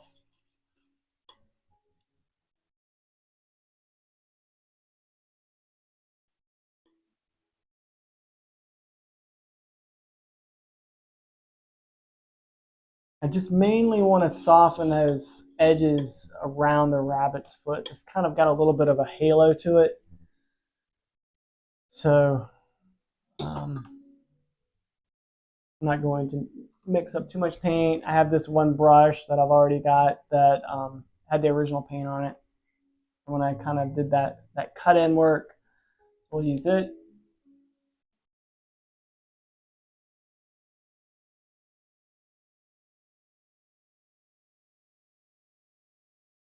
You know, it's still not light enough, so grab some more Michael Harding warm white.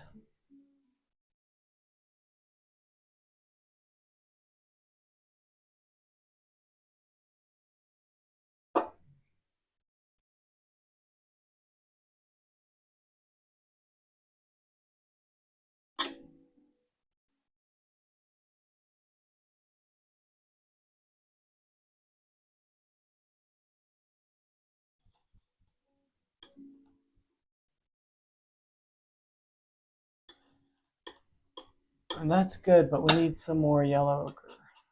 Warm it up.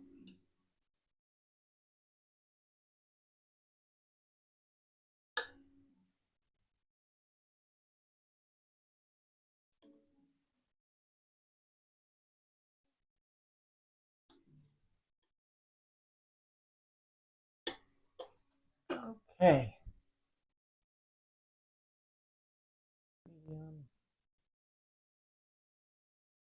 That's more of what I wanted.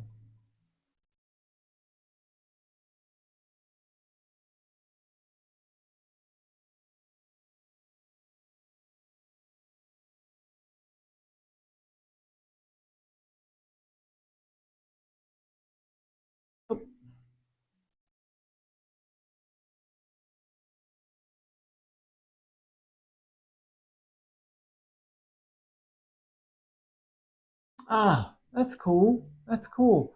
Yeah, I'm a big object painter. So as you can see with this painting, and I told you a little bit about the show that's coming up called Trash Magic, where I use a lot of objects that I've collected and found through the years that have this really interesting story to them. So I'm all about object painting, and one thing that's great about it is it's always there. Like I have friends that they love to draw and paint the figure, but they often are complaining to me because they can't find a model. Um, some people are like, a little nervous to meet a stranger and go to their studio or whatever. I get it. So whenever you're working from objects, it's always there, and there's so much you can do to it. You can light it in a very fun, interesting way. Um, Put it with another object that has a bit of a story to it. That's great, and it's a wonderful way to learn too. If you're trying to learn how to paint, draw, whatever, get better, like use an object. Um, and that's why I like something like pet portraits are fun. Portrait of a family member, easy way to get into things.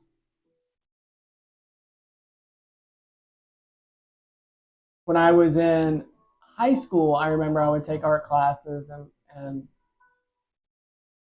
had this teacher that she would set up some sort of still life and we'd have to work from it, and I just dreaded it. I absolutely dreaded it. I wanted to paint the figure. I wanted to do whatever. I just last thing I wanted to do was paint objects. And then whenever I went to college, um, I was in a painting 2 class, and my painting instructor, he gave us an assignment in which we could choose what we wanted to do, but he gave us options. So he's like, do this, this, or this. And one of the options was a narrative still life. And my grandfather had just passed away around that time. And I was going to visit my family, and I would go to his barn. And he collected all sorts of strange things, like discarded tools and trash and things like that. And I would look and I would find something, and I was like, I want to use that in the painting. So anyway, that's where my love of objects like came back, as I realized there was so much you could do.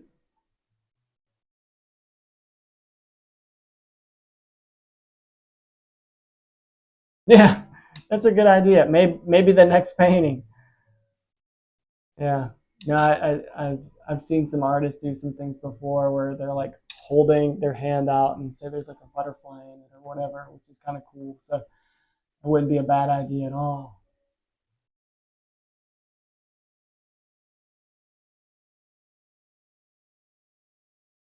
I appreciate the suggestion.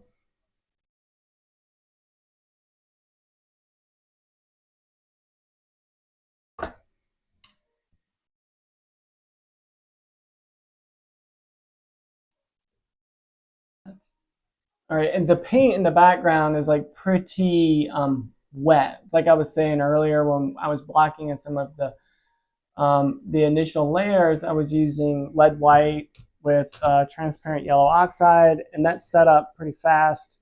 And but with these unbleached titanium and the warm white, those are those are paints by Michael Harding.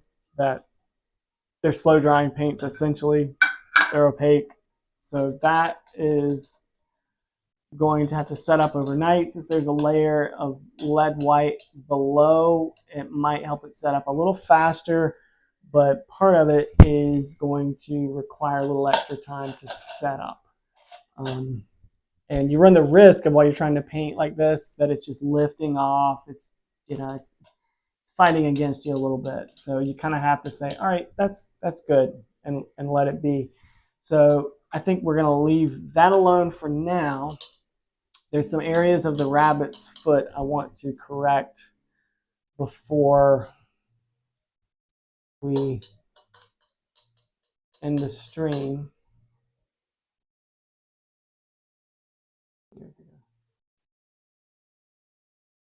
Oh my God, yeah, you're so true, man.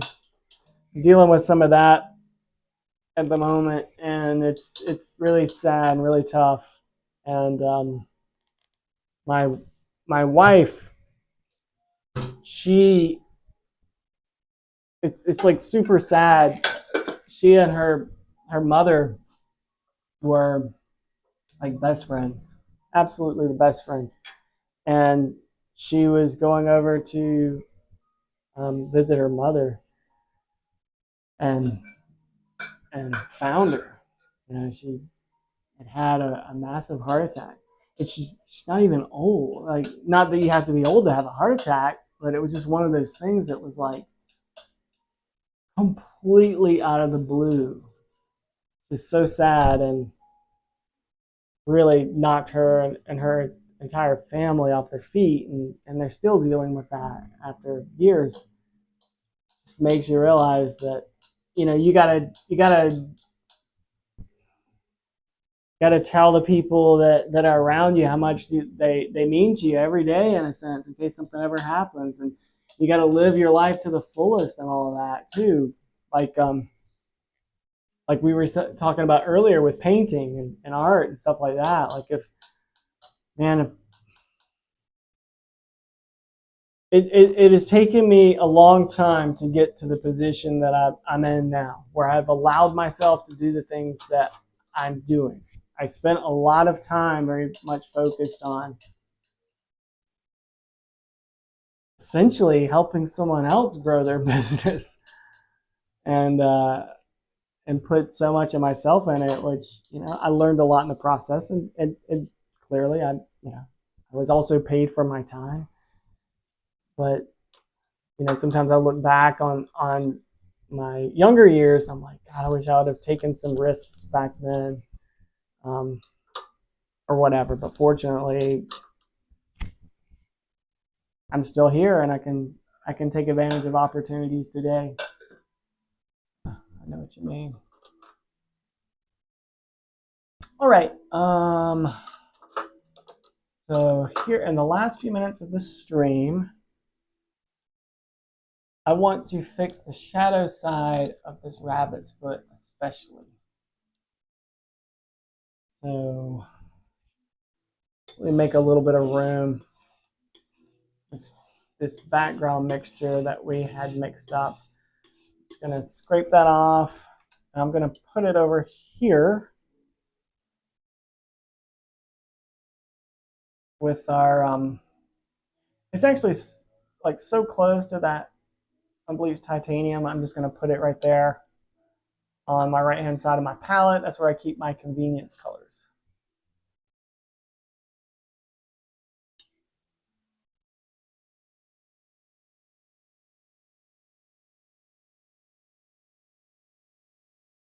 Yeah, no, I get it. And yeah, art does help a lot.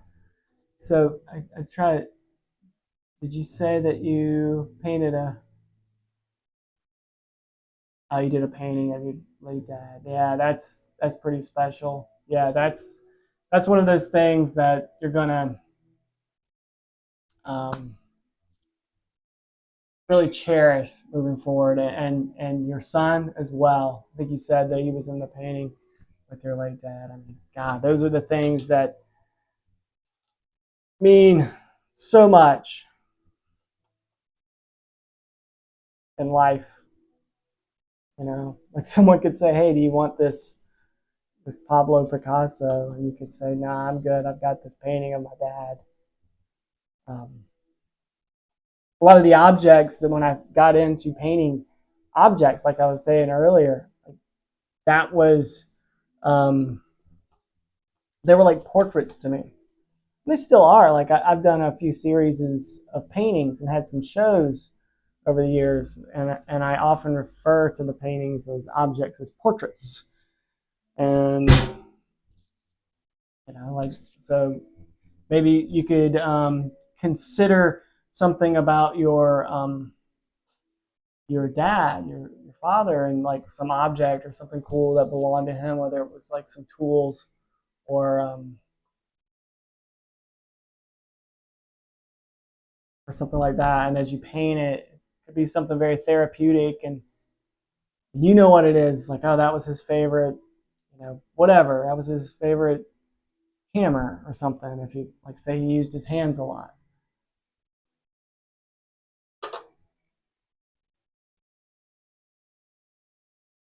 Oh, thanks about that. Appreciate that for the arrangement. Okay, I need to step away for 1 second. left my tube of Viridian and my paint cabinet.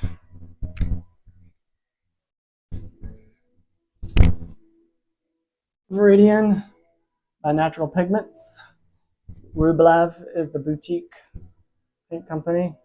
Any Viridian will do if you like Viridian, but this is the one that I enjoy most. Okay, so we're going to use some Viridian and some of this cobalt turquoise light.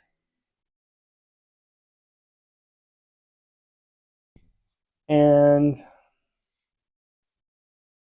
a little bit, just a touch of transparent red oxide.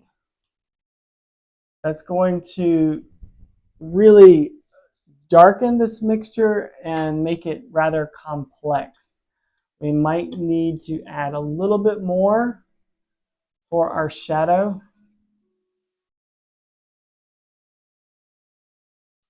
But that's pretty close. I might add a little bit more.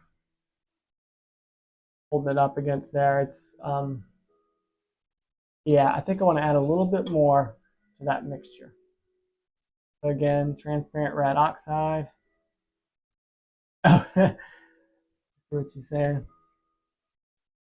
Oh, perfect, perfect. Yeah, if your dad was a mechanic, then you've got all sorts of tools that he used that could be like a wonderful thing to explore in your paint, in your drawings. That could be something very therapeutic.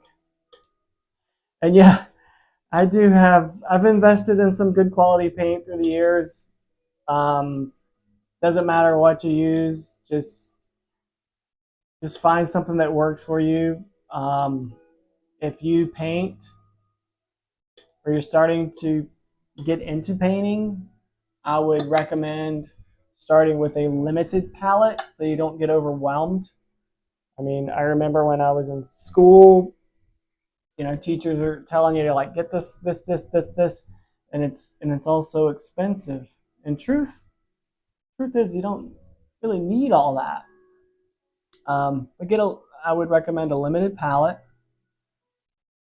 A wonderful Swedish painter that worked during the 19th century.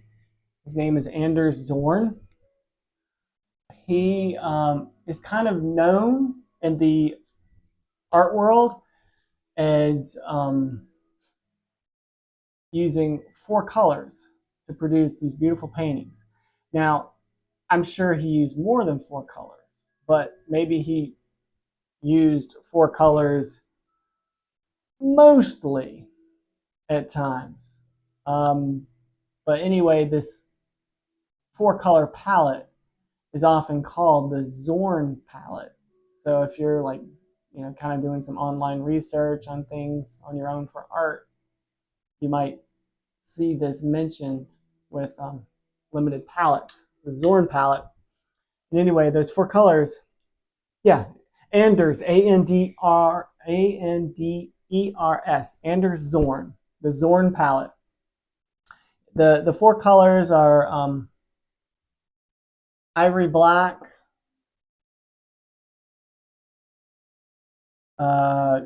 it was vermilion for him, but vermilion you can't really buy anymore.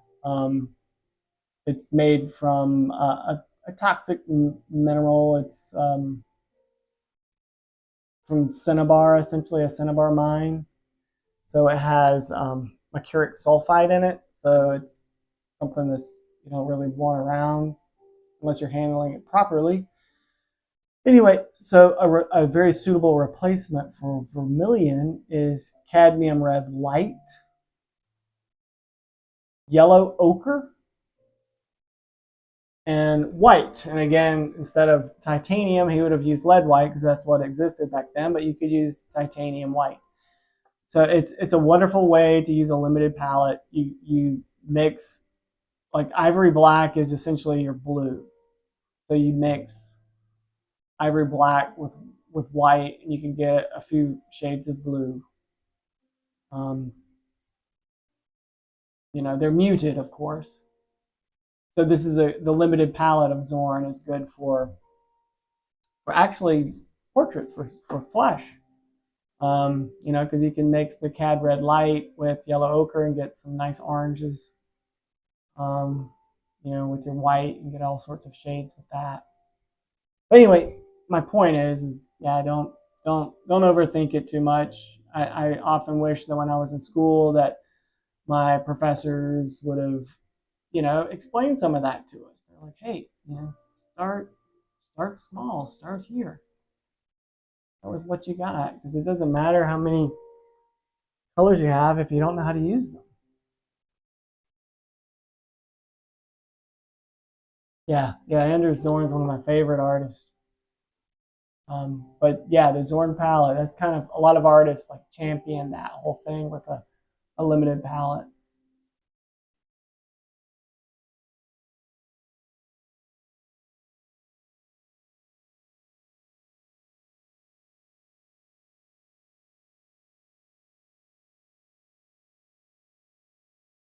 What I do also is, you know, like on my palette, I have a spectrum of colors that I use, and certain things rotate in and out.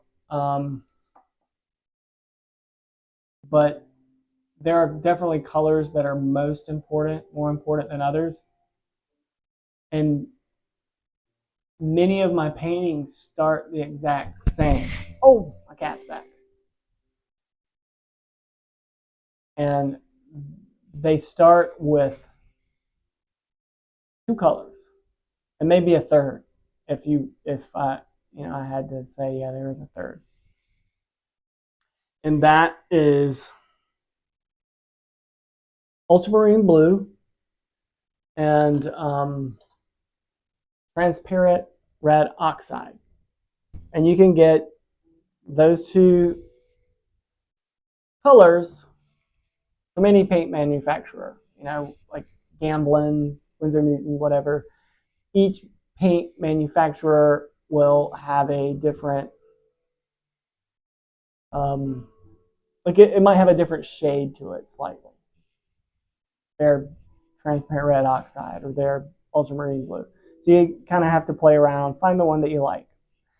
But essentially, what you do is you mix those together in a variety of proportions. You know, you find what works. You don't have to use much, and you get your. I use those two, and I get my black. Like I mix up a black, or you could call it a brown if you want, and it's kind of chromatic because depending on the various ratio of blue and transparent red oxide, it becomes cooler or warmer. So I typically, whenever I lay out my palette, I lay out those colors on the edges. And I also laid out those colors in the middle, those two colors, and mix them together and make my black, which is, you can't really see it now, but it's down here on the palette. Um, it's very dark. You know, it's not as dark as say ivory black, but I don't use ivory black in the earlier stages of a painting, and I don't really use it unless I'm like tinting with it. I'm not necessarily like painting with it as a color necessarily. Anyway, if you use ultramarine blue and transparent red oxide, you can mix up this dark color that then becomes very flexible with a lot of underpainting. You know, like because I essentially lay in the darks and work up from there. You know, once I have like the darks established, which is kind of like a drawing, then I can actually add more colors and everything. But initially, I start with those two colors: transparent red oxide, ultramarine blue, and have a little pool of it also on my palette, and then I'll use a little bit more blue to cool it, a little more transparent red oxide to warm it up, um, to change it, and then the white that I'll use just kind of lightens it, makes it a little bit more gray in whatever way. So you could just get those three colors and just play around till you get comfortable with painting, and and then decide, oh, I want to like add another thing to my arsenal.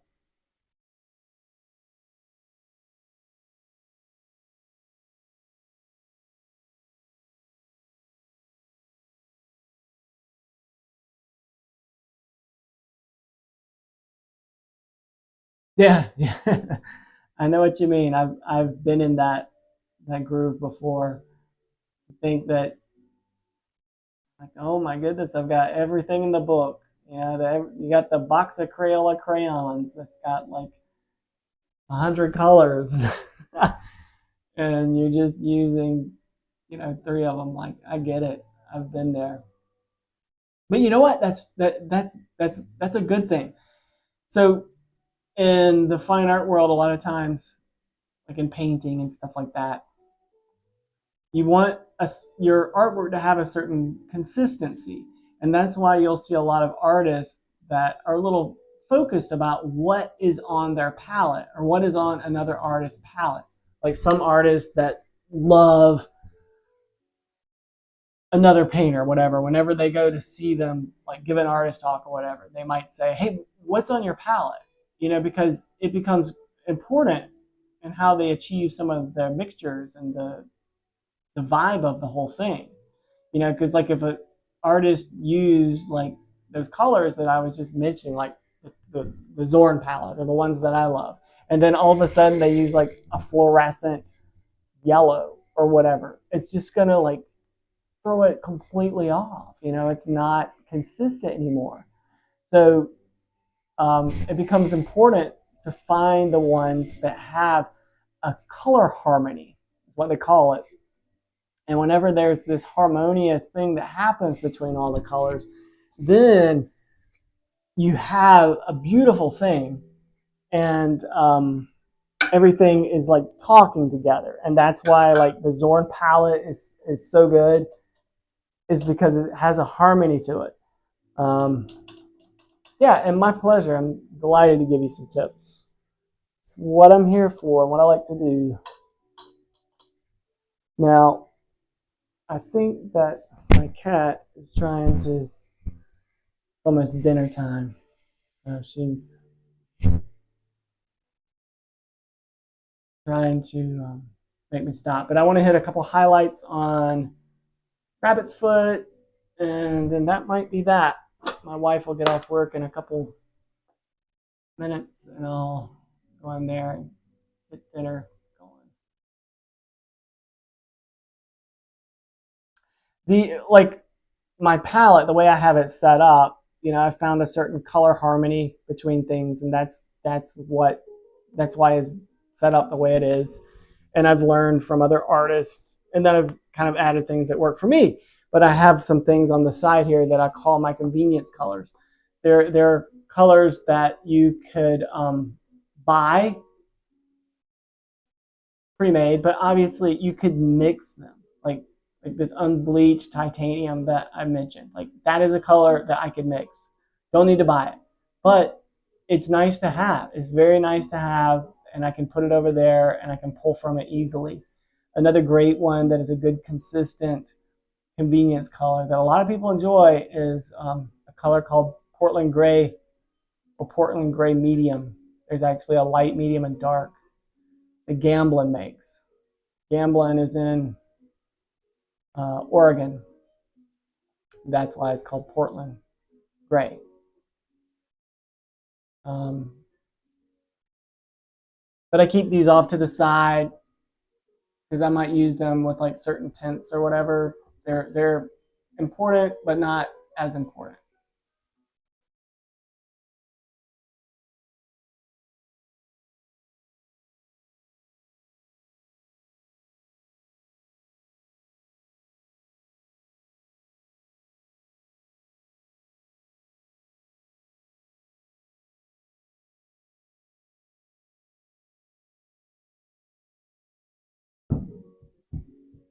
Yep, Portland Gray.